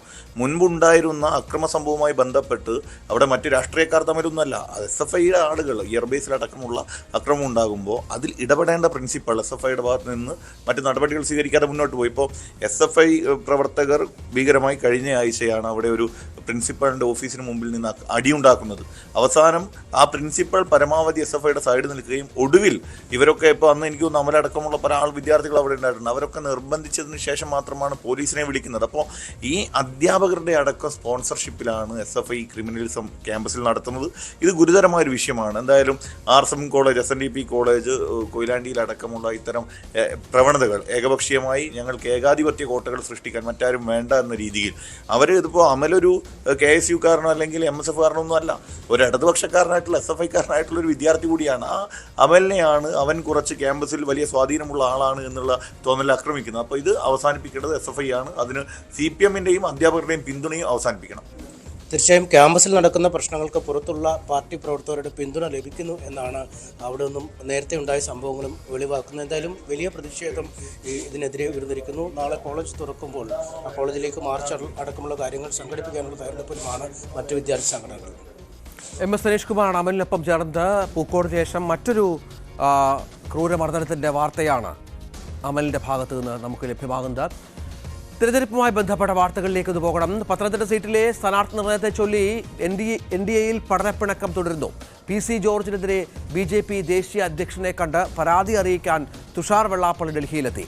ലോക്സഭാ തെരഞ്ഞെടുപ്പിൽ തനിക്ക് സീറ്റ് നൽകാതിരിക്കാൻ ഇടപെട്ടത് വെള്ളാപ്പള്ളി നടേശനാണെന്ന് PC ജോർജ് ആരോപിച്ചിരുന്നു. പത്തനംതിട്ടയിലെ സ്ഥാനാർത്ഥി നിർണയത്തിൽ PC ജോർജും BJP നേതൃത്വത്തെ അതൃപ്തി അറിയിച്ചു. മറ്റൊരു സീറ്റിലും മത്സരിക്കാനില്ലെന്ന നിലപാടിലാണ് ജോർജ്. സീറ്റ് നിഷേധത്തിന് പിന്നിൽ താനല്ലെന്ന് തുഷാർ ന്യൂസ് 18നോട് പറഞ്ഞു.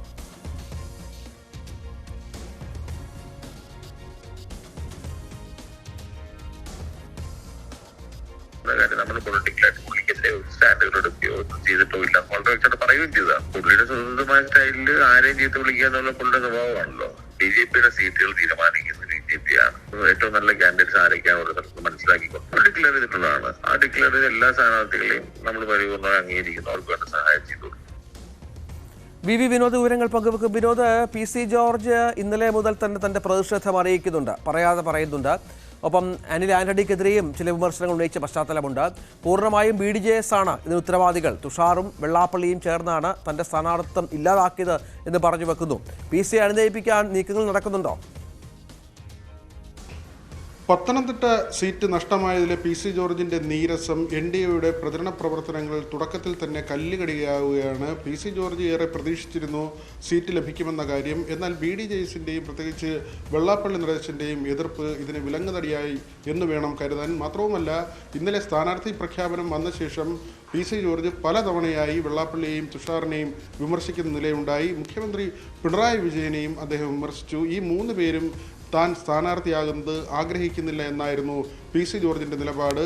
അതായത് മുഖ്യമന്ത്രിയുടെ ആഗ്രഹം വെള്ളാപ്പള്ളി വഴി BJP നടപ്പാക്കുമ്പോൾ CPMൻ്റെ ആഗ്രഹം BJP നടപ്പാക്കുന്നുവെന്ന് പറയാതെ പറയുകയാണ് PC ജോർജ്. PC ജോർജിൻ്റെ ഇപ്പോഴത്തെ ഈ നിലപാട് BJPക്കും തലവേദനയാണ്. പത്തനംതിട്ട, കോട്ടയം തുടങ്ങിയ സീറ്റുകളിൽ ഏത് തരത്തിൽ ഇത് പ്രതിഫലിക്കും എന്ന ചോദ്യമാണ് അവശേഷിക്കുന്നത്. അനിൽ ആന്റണി സ്ഥാനാർത്ഥിയായി എത്തിയതിനെയും PC ജോർജ് അങ്ങനെയങ്ങ് സ്വാഗതം ചെയ്യുന്നില്ല. അദ്ദേഹം പറയുന്നത് അനിൽ ആന്റണിയെ പരിചയപ്പെടുത്തേണ്ടി വരും, ചെറുപ്പക്കാരനാണ് എന്നതിനപ്പുറത്തേക്ക് അനിൽ ആന്റണിയുടെ പ്രവർത്തനത്തെക്കുറിച്ച് ജനങ്ങൾക്ക് അറിയില്ല, എന്ത് പ്രവർത്തനമാണ് നടത്തിയത് എന്നത് അടക്കമുള്ള കാര്യങ്ങളാണ് PC ജോർജ് ചോദിക്കുന്നത്. എന്നാൽ BJP നേതൃത്വം പരസ്യമായി പറയുന്നത് ഇത്തരം കാര്യങ്ങളൊന്നും തന്നെ പ്രചരണത്തെയോ വിജയസാധ്യതയോ ബാധിക്കില്ല എന്നാണ്. കേന്ദ്ര നേതൃത്വമാണ് സ്ഥാനാർത്ഥി നിർണയവും പ്രഖ്യാപനവും നടത്തിയത്. വിജയസാധ്യത മാത്രമാണ് മുന്നിൽ കണ്ടിട്ടുള്ളത്. എല്ലാ നേതാക്കളും വെള്ളാപ്പള്ളിയും BDJSും PC ജോർജും മുഴുവൻ പേരും ഇത്തരത്തിലുള്ള തർക്കങ്ങൾ ഒഴിവാക്കി BDJS പ്രത്യേകിച്ചും PC ജോർജും BDJSും സ്ഥാനാർത്ഥികളുടെ വിജയത്തിന് വേണ്ടി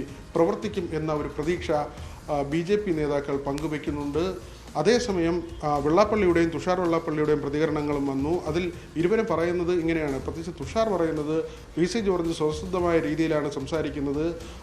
അദ്ദേഹത്തിൻ്റെ കുറ്റങ്ങൾ മറ്റുള്ളവരുടെ തലയിൽ കെട്ടിവെക്കാൻ ശ്രമിക്കുന്നു. ജോർജിനെ ഒഴിവാക്കാൻ BDJS ഏതെങ്കിലും തരത്തിലുള്ള നീക്കം നടത്തിയില്ല എന്ന വാദമാണ് തുഷാർ മുന്നോട്ട് വയ്ക്കുന്നത്. വെള്ളാപ്പള്ളി പറഞ്ഞതാകട്ടെ PC ജോർജിനെ അവഗണിച്ച് കളയേണ്ട ആളാണ്, അതിന് അദ്ദേഹം മറുപടി അർഹിക്കുന്നില്ല എന്ന നിലയ്ക്ക് വെള്ളാപ്പള്ളിയും പറഞ്ഞു. ഏതായാലും തുടക്കത്തിൽ തന്നെ കല്ലുകടിയാകുന്ന ഒരു നിലയിലേക്ക് പത്തനംതിട്ടയിലെ സ്ഥാനാർത്ഥിത്വം മാറി എന്നതാണ് മനസ്സിലാക്കേണ്ട കാര്യം. V Vinod, news 18, Thiruvananthapuram. കോൺഗ്രസ് സ്ഥാനാർത്ഥി പ്രഖ്യാപനം ഇനിയും വൈകുമെന്നാണ് ലഭിക്കുന്ന സൂചനകൾ. CPM-ഉം BJP-യും സ്ഥാനാർത്ഥികളെ പ്രഖ്യാപിച്ചപ്പോഴും കോൺഗ്രസിൽ സ്ഥാനാർത്ഥി നിർണയ ചർച്ചകൾ പൂർത്തിയായിട്ടില്ല. അന്തിമ സ്ഥാനാർത്ഥി ചർച്ചകൾക്കായി K. സുധാകരനും സതീശനും നാളെ ഡൽഹിയിലെത്തും എന്നാണ് വിവരം. വയനാട്ടിൽ മത്സരിക്കുന്ന കാര്യത്തിൽ രാഹുലിന്റെ തീരുമാനവും വൈകുകയാണ്.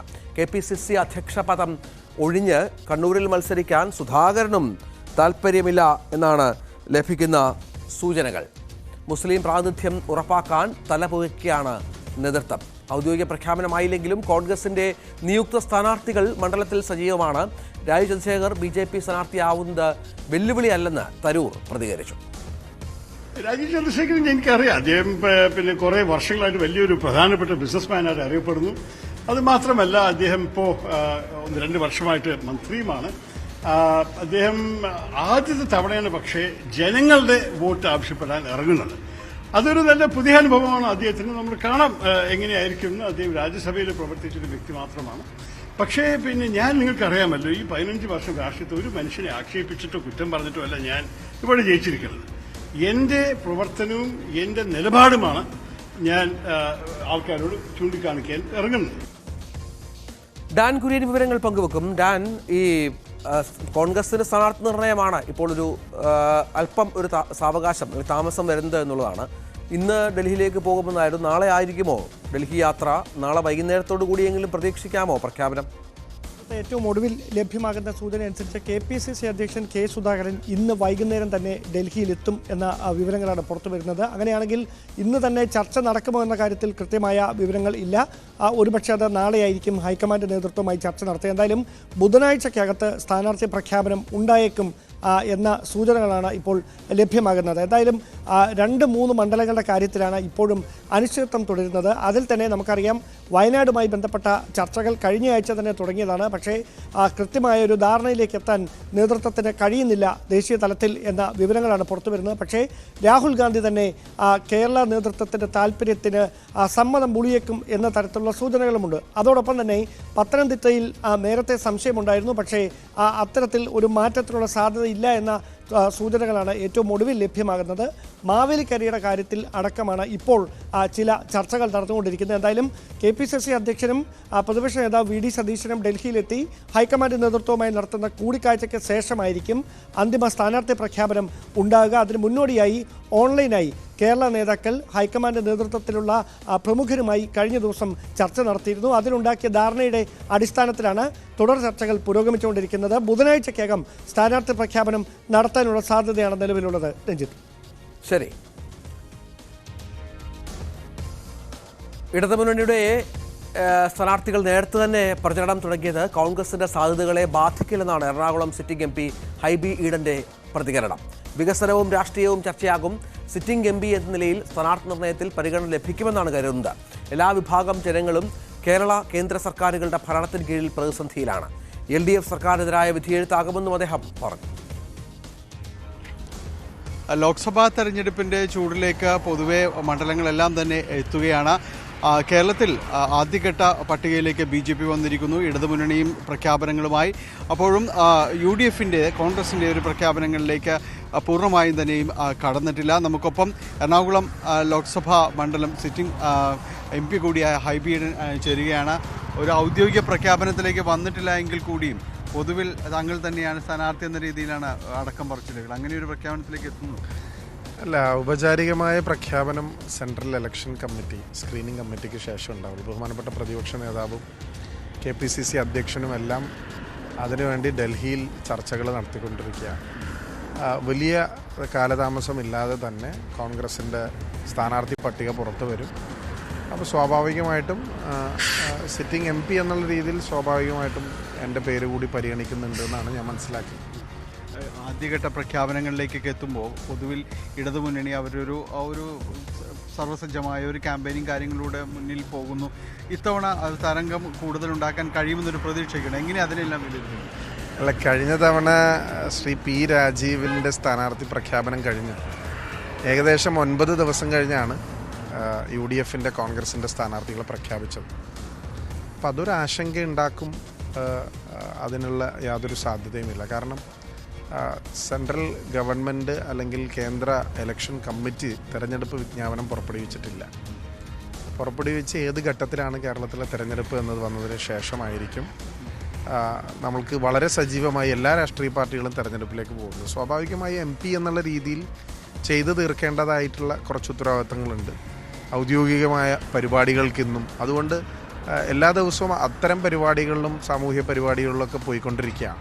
അപ്പോൾ ഔപചാരികമായൊരു തെരഞ്ഞെടുപ്പ് പ്രഖ്യാപനം കഴിഞ്ഞതിന് ശേഷമേ സ്വാഭാവികമായിട്ടും ഫുൾ ഫ്ലഡ്ജിൽ തെരഞ്ഞെടുപ്പിന് പോകാൻ സാധിക്കുന്നൊരു സാഹചര്യമുള്ളൂ. ഇപ്പോൾ ഞാൻ നേരത്തെ പറഞ്ഞതുപോലെ MP എന്നുള്ള രീതിയിൽ ക്ഷണിക്കപ്പെടുന്ന പരിപാടികൾക്ക് പോവുക മാത്രമാണ് ചെയ്യുന്നത്. സംസ്ഥാനത്തുള്ള ഒരു പൊതു അന്തരീക്ഷം UDF അനുകൂലമാണ്, അങ്ങനെ കരുതുന്നുണ്ടോ? തീർച്ചയായിട്ടും കേരളത്തിൻ്റെ രാഷ്ട്രീയ സാഹചര്യം, ഇന്ത്യയിലെ രാഷ്ട്രീയ സാഹചര്യം കോൺഗ്രസ്സിന് പരിപൂർണമായി UDFന് പരിപൂർണമായി അനുകൂലമായിട്ട് നിൽക്കുക. അതുകൊണ്ടാണ് ഞങ്ങൾ പറയുന്നത് രാഷ്ട്രീയം തന്നെ ഈ തെരഞ്ഞെടുപ്പിൽ ചർച്ച ചെയ്യപ്പെടണമെന്നുള്ളത്. സ്വാഭാവികമായിട്ടും രാഷ്ട്രീയം ചർച്ച ചെയ്യുന്നതിനോടൊപ്പം തന്നെ ജനപ്രതിനിധി എന്നുള്ള രീതിയിൽ എൻ്റെ പ്രവർത്തനങ്ങളും വിലയിരുത്തപ്പെടുന്ന ഒരു തെരഞ്ഞെടുപ്പായിരിക്കും. ദേശീയ സംസ്ഥാന രാഷ്ട്രീയം പരിപൂർണമായി ചർച്ച ചെയ്യണമെന്ന് ഞങ്ങൾ ആഗ്രഹിക്കുന്ന ഒരു തെരഞ്ഞെടുപ്പാണ്. കഴിഞ്ഞ വർഷം നമ്മൾക്കറിയാം കേരളത്തിലെ തന്നെ ഏറ്റവും കരുത്തനായ സ്ഥാനാർത്ഥികളിൽ ഒരാളായിരുന്നു ഇവിടുത്തെ സ്ഥാനാർത്ഥി ശ്രീ P. രാജീവ്. ഇന്നത്തെ വ്യവസായ വകുപ്പ് മന്ത്രിയാണ്. ശ്രീ അൽഫോൺസ് കണ്ണന്താനമായിരുന്നു BJPയുടെ സ്ഥാനാർത്ഥി. അങ്ങനെ പ്രഗത്ഭരും പ്രമുഖരും പരിണിതപ്രജ്ഞരുമായിട്ടുള്ള ആളുകൾ മത്സരിച്ച ഒരു മണ്ഡലമാണിത്. അതുകൊണ്ട് തന്നെ അങ്ങനെ ഒരു തെരഞ്ഞെടുപ്പിൻ്റെ ചിത്രത്തെക്കുറിച്ച് ഒരു അവ്യക്തതയോ ഒരു കൗതുകമോ അല്ലെങ്കിൽ ഒരു വലിയ അതിലൊരു അട്ടിമറി ഉണ്ടാവും എന്നുള്ള പ്രതീക്ഷയൊന്നും ഞങ്ങൾക്കില്ല. ഞങ്ങൾ വളരെ ചിട്ടയായ സംഘടനാ പ്രവർത്തനത്തിലൂടെ ഈ തെരഞ്ഞെടുപ്പിനെ നേരിടാൻ തന്നെയാണ് തീരുമാനം. മണ്ഡലത്തിൽ എന്താണ് ചർച്ചയാവേണ്ടത് അല്ലെങ്കിൽ എന്താണ് ഉയർത്തിക്കാട്ടാൻ ശ്രമിക്കുന്നത്? അല്ല, ഞാൻ പറഞ്ഞല്ലോ, ഇന്നിൻ്റെ രാഷ്ട്രീയ സാഹചര്യത്തിൽ കേന്ദ്ര സർക്കാരിൻ്റെ എല്ലാ ജനാധിപത്യ വിരുദ്ധ പ്രവർത്തനങ്ങളും ചർച്ച ചെയ്യപ്പെടണം. കേന്ദ്ര സർക്കാരിൻ്റെ പാർലമെൻറ്റിൻ്റെ അകത്തും പുറത്തും അവർ സ്വീകരിക്കുന്ന നയങ്ങൾ ചർച്ച ചെയ്യപ്പെടണം. അതുപോലെ തന്നെയാണ് സംസ്ഥാനത്ത് ഇന്ന് ഭരിക്കുന്ന ഗവൺമെൻറ്, 8 വർഷമായി ഭരിക്കുന്ന പിണറായി സർക്കാർ, ജനങ്ങൾക്ക് ജീവിക്കാൻ പറ്റാത്ത ഒരു സാഹചര്യം നിലനിൽക്കുകയാണ്. അപ്പോൾ അത്തരം വിഷയങ്ങൾ ഗൗരവത്തോടു കൂടി ജനങ്ങൾ ഒരു വലിയ അവസരത്തിനായി കാത്തിരിക്കുകയാണ് പ്രതികരിക്കാൻ വേണ്ടി. ക്ഷേമ പെൻഷനുകൾ മുടങ്ങി, ഒരുപാട് സാമ്പത്തിക പ്രതിസന്ധി, വിലക്കയറ്റം, പെട്രോൾ ഡീസൽ വില വർധനവ് തുടങ്ങിയ എല്ലാ വിഷയങ്ങളും ജനങ്ങൾ വളരെ കരുതലോടുകൂടി അത് കൺസിഡർ ചെയ്ത് വോട്ട് ചെയ്യുമെന്നാണ് ഞങ്ങൾ പ്രതീക്ഷിക്കുന്നത്. ത്രികോണത്തെക്കാളും വലിയ വിജയം തന്നെയാണോ? ജനങ്ങളുടെ ഒരു കോടതിയിൽ നമ്മൾക്ക് ജനങ്ങൾ എന്താണ് തിരഞ്ഞെടുക്കുന്നതെന്ന് എത്തരണത്തിലാണ് പ്രതികരിക്കുന്നത്. ഒരുപാട് സോഷ്യൽ ഫാക്ടേഴ്സ് കഴിഞ്ഞ തെരഞ്ഞെടുപ്പിലുണ്ടായിരുന്നു. അപ്പോൾ ഏതെല്ലാമാണ് ജനങ്ങളുടെ മനസ്സിലുള്ളത് എന്നുള്ളത് നമ്മൾക്ക് ഒരു സർവേകളിലും പ്രതിഫലിപ്പിക്കാൻ കഴിയാത്ത ഒന്നാണ്. അതുകൊണ്ട് തന്നെ ഞങ്ങളുടെ പരിപൂർണമായ, ഞാൻ പറഞ്ഞല്ലോ, ഞങ്ങളുടെ പ്രവർത്തകരും ഞങ്ങളുടെ സഹപ്രവർത്തകരും വീട് വീടാന്തരം കയറുന്നത് സ്വാഭാവികമായിട്ടും രാഷ്ട്രീയം പറഞ്ഞുകൊണ്ട് തന്നെ ആയിരിക്കും. അതിൽ ജനപ്രതിനിധി എന്നുള്ള രീതിയിൽ 1% എന്നെ കൂടി വിലയിരുത്തുന്ന ഒരു തെരഞ്ഞെടുപ്പായിരിക്കും ഒരു പരിധിവരെ. ആയാലും പ്രതീക്ഷ നൽകുന്നതോടെ മുന്നോട്ട് പോകുന്നു. ഔദ്യോഗിക പ്രഖ്യാപനം ആയാൽ പൂർണ്ണമായും തന്നെ UDFന് കളം നിറയാൻ കഴിയുമെന്ന ആത്മവിശ്വാസം സിറ്റിംഗ് MP പ്രകടമാക്കുന്നു. ഒപ്പം തന്നെ രാഷ്ട്രീയം തന്നെ ഇവിടെ ചർച്ച ചെയ്യപ്പെടണം. പ്രത്യേകിച്ച് ഇപ്പോഴത്തെ ഒരു സമകാലീന സംഭവങ്ങളെല്ലാം തന്നെ ചർച്ച ചെയ്യപ്പെടേണ്ടതാണ് എന്ന് തന്നെയാണ് അദ്ദേഹം പറയുന്നത്. ക്യാമറാമാൻ മനോജിനൊപ്പം ഡാനി പോൾ, ന്യൂസ് 18. തെരഞ്ഞെടുപ്പിൽ കോഴിക്കോട് മണ്ഡലത്തിൽ ഇത്തവണ ചരിത്രം മാറ്റിക്കുറിക്കുമെന്നാണ് NDA സ്ഥാനാർത്ഥി MT രമേശിന്റെ ആത്മവിശ്വാസം. നാടിനു വേണ്ടി ഒന്നും ചെയ്യാത്ത MP-മാരാണ് എതിരാളികൾ. ഒരു വിഭാഗത്തിന്റെ വോട്ട് കൊണ്ട് മാത്രം ആരും ജയിക്കില്ലെന്നും MT രമേശ് ന്യൂസ് 18നോട് പറഞ്ഞു. കോഴിക്കോട് മണ്ഡലത്തിലെ NDA സ്ഥാനാർത്ഥി MT രമേശ് നമ്മോടൊപ്പമുണ്ട്. ഒടുവിൽ സ്ഥാനാർത്ഥി പ്രഖ്യാപനം വന്നിരിക്കുന്നു. എങ്ങനെയാണ് ജയസാധ്യതകൾ, എങ്ങനെയാണ് പദ്ധതികൾ? ഞങ്ങൾക്ക് ഇപ്രാവശ്യം നല്ല ആത്മവിശ്വാസമുണ്ട്. കോഴിക്കോട് പാർലമെന്റ് മണ്ഡലം ദേശീയ ജനാധിപത്യ സഖ്യത്തെ സംബന്ധിച്ചിടത്തോളം നല്ല സ്വാധീനമുള്ള, നല്ല അടിത്തറയുള്ള മണ്ഡലമാണ്. കഴിഞ്ഞ 3-4 തെരഞ്ഞെടുപ്പുകളിലായി ഞങ്ങൾ ക്രമാതീതമായി വോട്ട് വർദ്ധിപ്പിച്ചിട്ടുള്ള ഒരു പാർലമെന്റ് മണ്ഡലമാണ്. സംഘടനാപരമായി നല്ല അടിത്തറയുള്ള പാർലമെന്റ് മണ്ഡലമാണ്. അതുകൊണ്ട് ഈ പ്രാവശ്യം നല്ല റിസൾട്ട് ഉണ്ടാകും. പ്രത്യേകിച്ചും നരേന്ദ്രമോദി സർക്കാരിൻ്റെ വികസന പ്രവർത്തനങ്ങളുടെ ആനുകൂല്യം ഏറ്റവും കൂടുതൽ ലഭിച്ചിട്ടുള്ള ഒരു മണ്ഡലമാണ് കോഴിക്കോട് പാർലമെന്റ് മണ്ഡലം. ആയിരക്കണക്കിന് കോടി രൂപയാണ് കഴിഞ്ഞ 10 കൊല്ലമായിട്ട് ഈ പാർലമെന്റ് മണ്ഡലത്തിന്റെ വികസനത്തിന് വേണ്ടി മോദി സർക്കാർ ആവിഷ്കരിച്ചിട്ടുള്ളത്. ആ വികസന പ്രവർത്തനത്തിന്റെ തുടർച്ചയുണ്ടാകണമെങ്കിൽ സ്വാഭാവികമായിട്ടും ഒരവസരം BJPക്കും ദേശീയ ജനാധിപത്യ സഖ്യത്തിനും നൽകണം എന്നുള്ളത് വോട്ടർമാരുടെ മുമ്പിൽ ഞങ്ങൾ അവതരിപ്പിക്കും. അത് വോട്ടർമാർ സ്വീകരിക്കുമെന്ന് തന്നെയാണ് ഞങ്ങളുടെ വിശ്വാസം.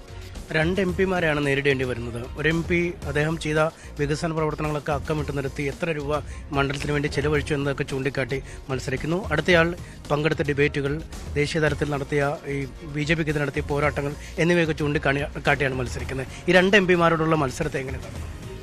2 എംപിമാരും കോഴിക്കോടിന് വേണ്ടി ഒന്നും ചെയ്തിട്ടില്ല എന്നുള്ളതാണ് സത്യം. നിലവിലുള്ള MP ശ്രീ രാഘവൻ അദ്ദേഹം പ്രചരിപ്പിക്കുന്ന മുഴുവൻ നരേന്ദ്രമോദി സർക്കാർ ചെയ്ത വികസന പ്രവർത്തനങ്ങളിൽ അദ്ദേഹം വ്യക്തിപരമായിട്ട് എന്ത് ചെയ്തു? ഒരു MP എന്നുള്ള നിലക്ക് ഏതെങ്കിലും അദ്ദേഹത്തിന്റെ വ്യക്തിപരമായൊരു പ്രൊജക്ട് അദ്ദേഹം പാർലമെന്റിൽ അവതരിപ്പിച്ചോ? ഏതെങ്കിലും ഒരു വിഷയം അദ്ദേഹം പാർലമെന്റിൽ ഉന്നയിച്ചോ?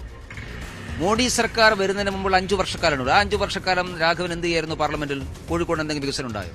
ഒന്നും ഉണ്ടായിട്ടില്ലല്ലോ. കോഴിക്കോടിനുണ്ടായിട്ടുള്ള വികസനം നരേന്ദ്രമോദി സർക്കാർ ഏർപ്പാടാക്കിയ വികസനമാണ്. അതിൽ MK രാഘവൻ എന്ത് അവകാശവാദമാണുള്ളത്? എളമരകരൻ ദീർഘകാലം രാജ്യസഭാംഗമായിരുന്നു. അദ്ദേഹം കോഴിക്കോടിന് വേണ്ടി എന്താ ചെയ്തിട്ടുള്ളത്? അപ്പോൾ ഇവരാരും കോഴിക്കോടിന് വേണ്ടിയിട്ടൊന്നും ചെയ്തിട്ടില്ല. ഇവരാകെ ചെയ്തിട്ടുള്ളത് പാർലമെന്റിൽ, രാജ്യസഭയിലും ലോകസഭയിലും മോഡിക്കെതിരായിട്ട് കൂക്കി വിളിക്കുക എന്നുള്ളതാണ്. അങ്ങനെ കൂക്കി വിളിക്കാനുള്ള ആളുകളെയാണോ പാർലമെന്റിലേക്ക് അയക്കേണ്ടത്, അതോ കോഴിക്കോട് പാർലമെന്റ് മണ്ഡലത്തിന്റെ വികസന പ്രവർത്തനത്തിന് നേതൃത്വം കൊടുക്കുന്ന ഒരാളെയാണോ അയക്കേണ്ടത് എന്നുള്ള ചോദ്യമാണ് പ്രസക്തമായ ചോദ്യം. അതിനാണ് ജനം ഉത്തരം കാണാൻ വേണ്ടി പോകുന്നത്. ഈ ന്യൂനപക്ഷ രാഷ്ട്രീയത്തിന്റെ ഒരു പരീക്ഷണശാലയാണ് കഴിഞ്ഞ കുറച്ച് നാളായി കോഴിക്കോട് നിൽക്കുന്നത്. ഇപ്പോൾ പാലസ്തീൻ വിഷയമായാലും ഏക സിവിൽ കോഡൊക്കെ ആയാലും പ്രതിഷേധങ്ങളൊക്കെ തുടങ്ങുന്നത് ഇവിടെ നിന്നാണ്. ഈ മാർച്ചും കൺവെൻഷനും ഒക്കെ ആരംഭിക്കുന്നത് ഇവിടെയാണ്. ഈ ന്യൂനപക്ഷ വോട്ടുകളിൽ ഒരു കണ്ണാണോ ഇത്തരം കാര്യങ്ങൾക്ക് പിന്നിൽ? ന്യൂനപക്ഷ വോട്ടുകളുടെ ഏകീകരണത്തിന് വേണ്ടിയിട്ടാണ് UDFും LDFും പരിശ്രമിക്കുന്നത്. പക്ഷേ അത് പഴയതുപോലെ അത്ര എളുപ്പമല്ല. കാരണം ന്യൂനപക്ഷ സമൂഹത്തിന് കാര്യങ്ങളെക്കുറിച്ച് കൃത്യമായിട്ടുള്ള ബോധ്യമുണ്ട്. പ്രത്യേകിച്ച് കോഴിക്കോട് പാർലമെന്റ് മണ്ഡലത്തിലെ ക്രിസ്ത്യൻ സമൂഹം, അവർക്ക് കാര്യങ്ങളെക്കുറിച്ച് നല്ല ബോധ്യമുണ്ട്. അതുകൊണ്ട് അവരെ അങ്ങനെ തെറ്റിദ്ധരിപ്പിക്കാൻ വേണ്ടി സാധിക്കില്ല. മുസ്ലിം സമൂഹത്തിന്റെ മനസ്സിൽ ഇല്ലാത്ത ഭീതി ഉണ്ടാക്കാൻ വേണ്ടിയിട്ടാണ് LDFും UDFും പരിശ്രമിച്ചിട്ടുള്ളത്. പക്ഷേ രാജ്യത്തിലെ മുസ്ലിം ഭൂരിപക്ഷ പ്രദേശങ്ങളിൽ BJPയാണ് ജയിക്കുന്നത്. അതുകൊണ്ട് ന്യൂനപക്ഷ സമൂഹങ്ങളൊന്നും ഞങ്ങൾക്കും അപ്രാപ്യമല്ല. ഞങ്ങൾ അവരോടും കാര്യങ്ങൾ വിശദീകരിക്കും. ന്യൂനപക്ഷ ഏകീകരണത്തിന് വേണ്ടിയിട്ടുള്ള വില കുറഞ്ഞ രാഷ്ട്രീയമാണ് UDFും LDFും നടത്തുന്നത്. അത് അവർക്ക് തന്നെ വിനയാകും. ന്യൂനപക്ഷങ്ങൾക്ക് മാത്രമല്ലല്ലോ വോട്ട്, എല്ലാവർക്കും ഒരേ വോട്ടല്ലേ. അത് തെരഞ്ഞെടുപ്പ് കഴിയുമ്പോൾ അവർക്ക് ബോധ്യമാകും. ഈ സഖാവളവനും പെട്ടെന്ന് കരിമിക്കായി മാറിയെന്നാണ് UDFിന്റെ ഒരു പരാതി. അവർ ഈ പോസ്റ്ററുകളിലൊക്കെ ഇപ്പോൾ കരിമിക്കയാണ് ഇടം പിടിച്ചിരിക്കുന്നത്. എങ്ങനെ കാണുന്നു ഇത്തരം പ്രചാരണങ്ങളെ? അല്ല, ഞാനതിനെക്കുറിച്ച് എന്തെങ്കിലും പ്രത്യേകിച്ച് കമൻറ്റ് ചെയ്യണമെന്ന് ആഗ്രഹിക്കുന്നില്ല. തിരഞ്ഞെടുപ്പിൽ ഇങ്ങനെയുള്ള പദപ്രയോഗങ്ങളല്ല ജനങ്ങൾ വോട്ട് ചെയ്യുന്നതിനുള്ള ഘടകം. ജനങ്ങൾ വോട്ട് ചെയ്യുന്ന രാഷ്ട്രീയം നോക്കുക. ഇനി അവർ പറഞ്ഞ പദപ്രയോഗങ്ങൾ കടമെടുക്കുകയാണെങ്കിൽ ഈ പ്രാവശ്യം ഏട്ടനും ഇക്കൊക്കെ അല്ലല്ലോ, അനിയനല്ലേ വോട്ട് ചെയ്യേണ്ടത്. അവരെക്കാൾ എത്രയോ ജൂനിയറാണ് ഞാൻ. ഈ പ്രായമുള്ള ആളുകളല്ലല്ലോ പാർലമെന്റിൽ പോകേണ്ടത്. ഒരു ചെറുപ്പക്കാരനെ പാർലമെന്റിൽ അയക്കണം. താരതമ്യേന ജൂനിയർ ആയിട്ടുള്ള ഒരാളെ പാർലമെന്റിലേക്ക് അയക്കണമെന്നല്ലേ കോഴിക്കോട്ടുകാർ ആലോചിക്കുക. അപ്പോൾ അതുകൊണ്ട് അത്തരം പദപ്രയോഗങ്ങളൊന്നും തെരഞ്ഞെടുപ്പിനെ സ്വാധീനിക്കില്ല. അതൊക്കെ ഒരു വില കുറഞ്ഞ രാഷ്ട്രീയമാണ്. തെരഞ്ഞെടുപ്പിൽ ചർച്ച ചെയ്യേണ്ടത് നിലവിലുള്ള നരേന്ദ്രമോദി സർക്കാരിൻ്റെ വികസന പ്രശ്നങ്ങളാണ്. മോഡിക്കൊരു വോട്ട് എന്നുള്ളതാണ് ഞങ്ങൾ ജനങ്ങളോട് പറയുന്നത്. അത് ജനം ചെയ്യുമെന്ന് തന്നെയാണ് ഞങ്ങളുടെ വിശ്വാസം. ഈ കോഴിക്കോട്ടുകാരുടെ ദീർഘനാളുള്ള ആഗ്രഹമാണ് എയിംസ്. താങ്കൾ MP ആയാൽ അത് കോഴിക്കോട്ടുകാർക്ക് ഉറപ്പ് നൽകുന്നു? തീർച്ചയായിട്ടും കോഴിക്കോടിൻ്റെ ദീർഘകാലത്തെ ആവശ്യമാണ്. അതിനു വേണ്ടിയിട്ടുള്ള ഒരു സംഘടിതമായിട്ടുള്ള പരിശ്രമം നടത്താൻ ഇവർക്കാർക്കും സാധിച്ചിട്ടില്ല. കാരണം ഇവരാരും കേന്ദ്ര സർക്കാരിനെ കുറ്റം പറയുക എന്നല്ലാതെ കേരളത്തിനോ കോഴിക്കോടിനോ വേണ്ടിയിട്ടുള്ള വികസന പ്രവർത്തനങ്ങളുടെ അജണ്ട നിശ്ചയിച്ച്, അതിൻ്റെ മുൻഗണന നിശ്ചയിച്ച് അത് നേടിയെടുക്കാൻ വേണ്ടിയിട്ടുള്ള ഒരു പരിശ്രമം ഉണ്ടായിട്ടില്ലല്ലോ. ഒരവസരം കിട്ടിയാൽ തീർച്ചയായിട്ടും എൻ്റെ മുൻഗണനാക്രമം അതൊക്കെയായിരിക്കും. എയിംസ് ഉൾപ്പെടെയുള്ള കോഴിക്കോട് പാർലമെന്റ് മണ്ഡലത്തിൻ്റെ വിദ്യാഭ്യാസ, ആരോഗ്യ, അടിസ്ഥാന സൗകര്യ മേഖലയിൽ ഉണ്ടാക്കേണ്ട മാറ്റങ്ങൾ തന്നെയായിരിക്കും ഞാൻ മുൻഗണന കൊടുക്കുന്ന പ്രധാനപ്പെട്ട വിഷയം. കോഴിക്കോട് നേരത്തെയും മത്സരിച്ച് പരിചയമുള്ള ആളാണ് MD രമേശ്. അതുകൊണ്ട് തന്നെ ജനങ്ങൾ അദ്ദേഹത്തെ കൈ ചേർത്ത് പിടിക്കും. താമര കോഴിക്കോട് ഒന്ന് വിരിയും എന്ന പ്രതീക്ഷയിൽ തന്നെയാണ് അദ്ദേഹം. MD രമേശ് കോഴിക്കോട്ടെ BJP സ്ഥാനാർത്ഥിയാണ് അനീഷോട് സംസാരിച്ചത്. ആദ്യമായി സ്ഥാനാർത്ഥി പ്രഖ്യാപനം നടത്തിയതിന് പിന്നാലെ 5 വർഷം ചെയ്ത കാര്യങ്ങൾ വികസന രേഖയാക്കി പുറത്തിറക്കി കോട്ടയത്തെ ഇടത് സ്ഥാനാർത്ഥി തോമസ് ചാഴിക്കാടൻ. 4100 കോടി രൂപയുടെ പദ്ധതികൾ നടപ്പിലാക്കിയെന്നാണ് MPയുടെ അവകാശവാദം. 100% ഫണ്ട് ചെലവഴിച്ച MP തോമസ് ചാഴിക്കാടനെ 1 വർഷം മുൻപ് തന്നെ പാർട്ടി അവതരിപ്പിച്ചത് അങ്ങനെയായിരുന്നു. തെരഞ്ഞെടുപ്പ് പ്രചരണം കടുക്കുമ്പോഴും ചാഴിക്കാടന്റെ പ്രധാന നേട്ടമായി LDF ചൂണ്ടിക്കാട്ടുന്നത് ഇതുതന്നെയാണ്. ഈ ജില്ലയിൽ മാത്രമല്ല കേരളത്തിലെ MPമാരിൽ A+ കൊടുക്കാൻ കഴിയുന്ന ഏക MP ശ്രീ തോമസ് ചാഴിക്കാടനാണ് എന്ന കാര്യം അത് മറ്റാർക്കും അവകാശം. 100% വിനിയോഗിച്ചിരിക്കുന്നു ഫണ്ട്. അത് കൃത്യതയോടുകൂടി അദ്ദേഹത്തിന്റെ കണക്ക് സൈറ്റിൽ പ്രസിദ്ധീകരിച്ചു. ആർക്കും നോക്കാവുന്നു. ആരുടെയും മുമ്പിൽ അത് തെരഞ്ഞെടുപ്പ് പ്രചരണത്തിന് വേണ്ടിയുള്ള ഒരു പ്രചരണോപാധിയായിട്ടല്ല അന്ന് നമ്മൾ കണ്ടത്. 1000 കോടി രൂപയുടെ റെയിൽവേ വികസനമാണ് കൊണ്ടുവന്നതെന്ന് വികസന രേഖ അവകാശപ്പെടുന്നു. ഗ്രാമീണ റോഡ് വികസന പദ്ധതിയിൽ 92 കിലോമീറ്റർ, 350 കോടി രൂപയുടെ കേന്ദ്ര സർക്കാർ പദ്ധതികൾ, ഇതെല്ലാം നേട്ടമായി അവതരിപ്പിക്കുകയാണ് ചാഴികാടൻ. റെയിൽവേയുടെ വികസന കാര്യത്തിൽ ഏതാണ്ട് 946 കോടി രൂപയുടെ വികസനം, അത് പാതയേറ്റപ്പിക്കലിന്റെ കാര്യമായിരുന്നാലും സ്റ്റേഷനുകളുടെ നവീകരണമായിരുന്നാലും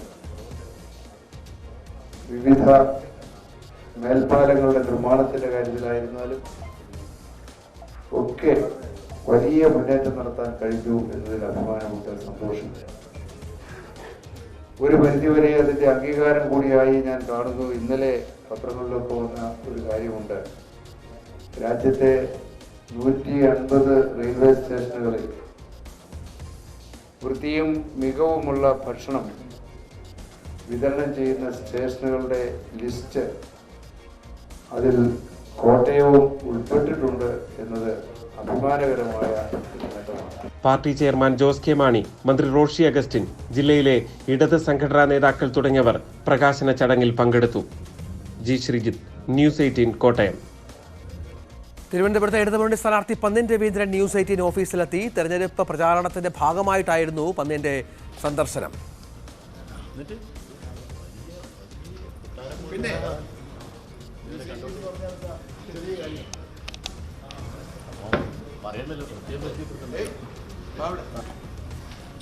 നമുക്ക് നല്ല പ്രതീക്ഷിക്കാവുന്നതല്ല. പിന്നെ കഴിഞ്ഞ തവണ നമ്മുടെ പ്രചരണം തുടങ്ങി, ജനങ്ങളെ ഞങ്ങൾ കണ്ടുകൊണ്ടിരിക്കുകയാണ്. ഒരിക്കലുമില്ലാത്ത പോലുള്ള അനുകൂല പ്രതികരണമാണ് ഇത്തവണ ഉണ്ടായത്. എല്ലാ വിഭാഗം ജനങ്ങളും, അത് ഭരണ പ്രതിപക്ഷമോ ഏതാണെന്നുള്ളതൊന്നുമല്ല, എല്ലാവരും അതിൻ്റെ ഒരു അനുകൂല പ്രതികരണം. കാരണം കഴിഞ്ഞ 15 വർഷക്കാലം ഇവിടെ MP ഇല്ലായിരുന്നു. ഉള്ള MP എന്ന് പറഞ്ഞ ആളുകൾ കാണാതുമില്ല എന്നാണ് പലരും പറയുന്നത്. ഞങ്ങൾ എതിർ സ്ഥാനാർത്ഥിയെക്കുറിച്ചൊരു വാക്കും ഞങ്ങൾ പറയില്ല. ആ സ്ഥാനാർത്ഥി നമ്മുടെ മുമ്പിൽ വിഷയമല്ല. ഞാൻ 2009 ഇവിടുന്ന് MP സ്ഥാനത്ത് കഴിഞ്ഞു പോയത്. അതിനുശേഷം ഞാനിവിടെ തന്നെ ഉണ്ടായിരുന്നു. തിരുവനന്തപുരത്ത് ജനിച്ച ആളല്ല, ഞാൻ കണ്ണൂരിലാണ് ജനിച്ചത്. പക്ഷെ 4 പതിറ്റാണ്ട് ഇവിടെയുണ്ട്. അതിൽ 3 വർഷത്തിലധികം ഞാനിവിടെ MP-യുമായിരുന്നു. ആ കാലത്ത് ഈ നാട്ടിൻ്റെ പൊതുപ്രശ്നങ്ങളിൽ പൂർണ്ണമായും MP എന്ന രീതിയിൽ ഇടപെട്ടിരുന്നു. ഇവിടുത്തെ വികസന പ്രവർത്തനങ്ങളിൽ കേന്ദ്രാനുകൂല്യങ്ങൾ വാങ്ങിയെടുക്കുന്നതിൽ എല്ലാം നമ്മൾ പരിശ്രമിച്ചിട്ടുണ്ട്. അതിനുശേഷം പിന്നെ ഞാൻ പുറത്തുണ്ട്. അപ്പോൾ നമ്മുടെ നാടിൻ്റെ പൊതുവിഷയങ്ങളിൽ നമുക്ക് സ്ഥിര സാന്നിധ്യമായ ഒരാൾ വേണമെന്ന് ഇവിടുത്തെ ആളുകളെല്ലാം ആഗ്രഹിക്കുന്നുണ്ട്. ആ ആഗ്രഹത്തിൻ്റെ പ്രതിഫലനം കൂടിയാണ് ഞാൻ ഒഴിവായി നിന്നപ്പം ഇപ്പം എല്ലാവരും നിർബന്ധിച്ച് ഞാൻ നിൽക്കുന്നത്. മൂന്നാറിൽ ഡീൻ കുര്യാക്കോസ് MP നടത്തിയ നിരാഹാര സമരത്തിൽ രാഷ്ട്രീയ വിവാദം കനക്കുകയാണ്. രാഷ്ട്രീയ ലക്ഷ്യം വെച്ച് മാത്രമാണ് MP സമരം നടത്തിയതെന്ന് ഇടതുപക്ഷം ആരോപിക്കുമ്പോൾ ഇടുക്കിയെ വനവൽക്കരിക്കുന്നതിനുള്ള ശ്രമമാണ് നടക്കുന്നതെന്നും ഇത് ചെറുത്തു തോൽപ്പിക്കുമെന്നുമാണ് കോൺഗ്രസിന്റെ പ്രത്യാരോപണം. 5 വർഷം MP ആയിരുന്നിട്ടും കേന്ദ്ര വന്യജീവി നിയമം ഭേദഗതി ചെയ്യുന്നതിന് ഒരു ഇടപെടലും ഡീൻ കുര്യാക്കോസ് നടത്തിയില്ലെന്നാണ് LDF ആരോപണം. പൊതു തീരുമാനങ്ങൾ അംഗീകരിച്ച ശേഷം സമരം നടത്തി സ്വയം ലജ്ജിതനായി MP മടങ്ങുകയായിരുന്നുവെന്നാണ് LDF-ന്റെ ആക്ഷേപം. അങ്ങനെയാണെങ്കിൽ അദ്ദേഹം ഡൽഹിയിൽ ഈ കാര്യങ്ങൾ ഫലപ്രദമായി ഉന്നയിക്കുന്നത് 5 വർഷം മുൻപെയായിരിക്കും. പാർലമെന്റിൽ എത്ര ഇതിനുവേണ്ടി എത്രമാത്രം പരിശ്രമങ്ങൾ നടത്തിയിട്ടുണ്ട്. സബ്മിഷൻ ആകട്ടെ, അടിയന്തര പ്രമേയമാകട്ടെ, എത്രമാത്രം ശ്രമങ്ങൾ നടത്തിയിട്ടുണ്ട്, അതുകൂടി വിശദീകരിക്കേണ്ടത്. തെരഞ്ഞെടുപ്പ് പടിവാദത്തിൽ നിൽക്കുമ്പോൾ തെരഞ്ഞെടുപ്പ് പ്രഖ്യാപിക്കാൻ പോകുന്ന ഈ സമയത്ത് രാഷ്ട്രീയ ലക്ഷ്യത്തോടുകൂടി മൂന്നാറിൽ നിരാകാരം നടത്തുന്ന കാര്യമുണ്ട് എന്നുള്ളത് മികച്ച രാഷ്ട്രീയ ലക്ഷ്യത്തോടുകൂടി മാത്രം നടത്തുന്ന സമരമായിട്ട് അതിനെ കാണാൻ കഴിയും. വന്യമൃഗ ആക്രമണങ്ങളെ ന്യായീകരിക്കുന്നവരാണ് MP-ക്കെതിരെ അപവാദ പ്രചാരണം നടത്തുന്നതെന്നും ഇടുക്കിയെ വനവൽക്കരിക്കാനുള്ള നീക്കം തുടർ സമരങ്ങളിലൂടെ ചെറുക്കുമെന്നും കോൺഗ്രസ് പറയുന്നു. ഈ വന്യമൃഗങ്ങളുടെ ആക്രമണങ്ങൾ മൂലം ആളുകൾ മരിക്കപ്പെടുന്നു, വളർത്തുമൃഗങ്ങൾ മരണപ്പെടുന്നു. ഇവിടെ ആളുകൾക്ക് സ്വൈരമായി ജീവിക്കാൻ കഴിയാത്തൊരു സാഹചര്യമാണ് ഉണ്ടാകുന്നത്.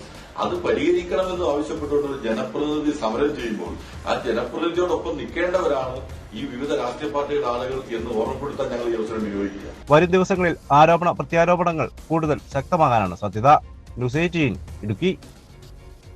മലപ്പുറത്തും പൊന്നാനിയിലും സ്ഥാനാർത്ഥി ചിത്രം തെളിഞ്ഞതോടെ പ്രചാരണം സജീവമായി. മണ്ഡലത്തിലെ പ്രമുഖരെ നേരിൽ കാണുന്ന തിരക്കിലാണ് സ്ഥാനാർത്ഥികൾ. പൊന്നാനി ലോക്സഭ UDF സ്ഥാനാർത്ഥി ഡോക്ടർ MP അബ്ദുസമദ് സമദാനി സമസ്ത കേരള ജംഅയ്യത്തുൽ ഉലമ പ്രസിഡന്റ് ജിഫ്രി മുത്തുക്കോയ തങ്ങളെ കണ്ടു. ET മുഹമ്മദ് ബഷീർ ജിഫ്രി മുത്തുക്കോയ തങ്ങളെ കണ്ടു. വി വസീഫ് TK ഹംസയെ കണ്ട് അനുഗ്രഹം വാങ്ങി. അനുമോദ് വിവരങ്ങൾ പങ്കുവെക്കും. അനുമോദ്, കളം തെളിഞ്ഞു. 2 മണ്ഡലങ്ങളിലും സ്ഥാനാർത്ഥികൾ സജീവ പ്രചരണത്തിലാണോ?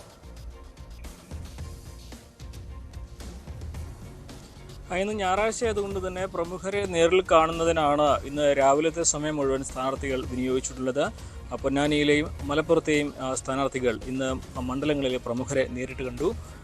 ET മുഹമ്മദ് ബഷീർ, സമസ്തയുടെ അധ്യക്ഷൻ ജിഫ്രി മുത്തുക്കോയ തങ്ങൾ, സമസ്തയുടെ ജനറൽ സെക്രട്ടറി ആലിക്കുട്ടി മുസ്ലിയാർ എന്നിവരെയാണ് നേരിൽ കണ്ട് ആശീർവാദം വാങ്ങിയത്. മുത്തുക്കോയ തങ്ങൾ അദ്ദേഹത്തിൻ്റെ വീട്ടിലും ആലിക്കുട്ടി മുസ്ലിയാരെ പട്ടിക്കാട് ജാമിയ നൂരിയിലുമാണ് എത്തി അവർ സന്ദർശനം നടത്തിയത്. അതുപോലെ തന്നെ സമദാനി, പൊന്നാനിയുടെ സ്ഥാനാർത്ഥി സമദാനി സമസ്ത അധ്യക്ഷനെയും ജനറൽ സെക്രട്ടറിയെയും നേരിൽ കണ്ട് ഈ കാര്യങ്ങൾ ധരിപ്പിക്കുകയും അവരുമായി സംസാരിക്കുകയും ചെയ്തു.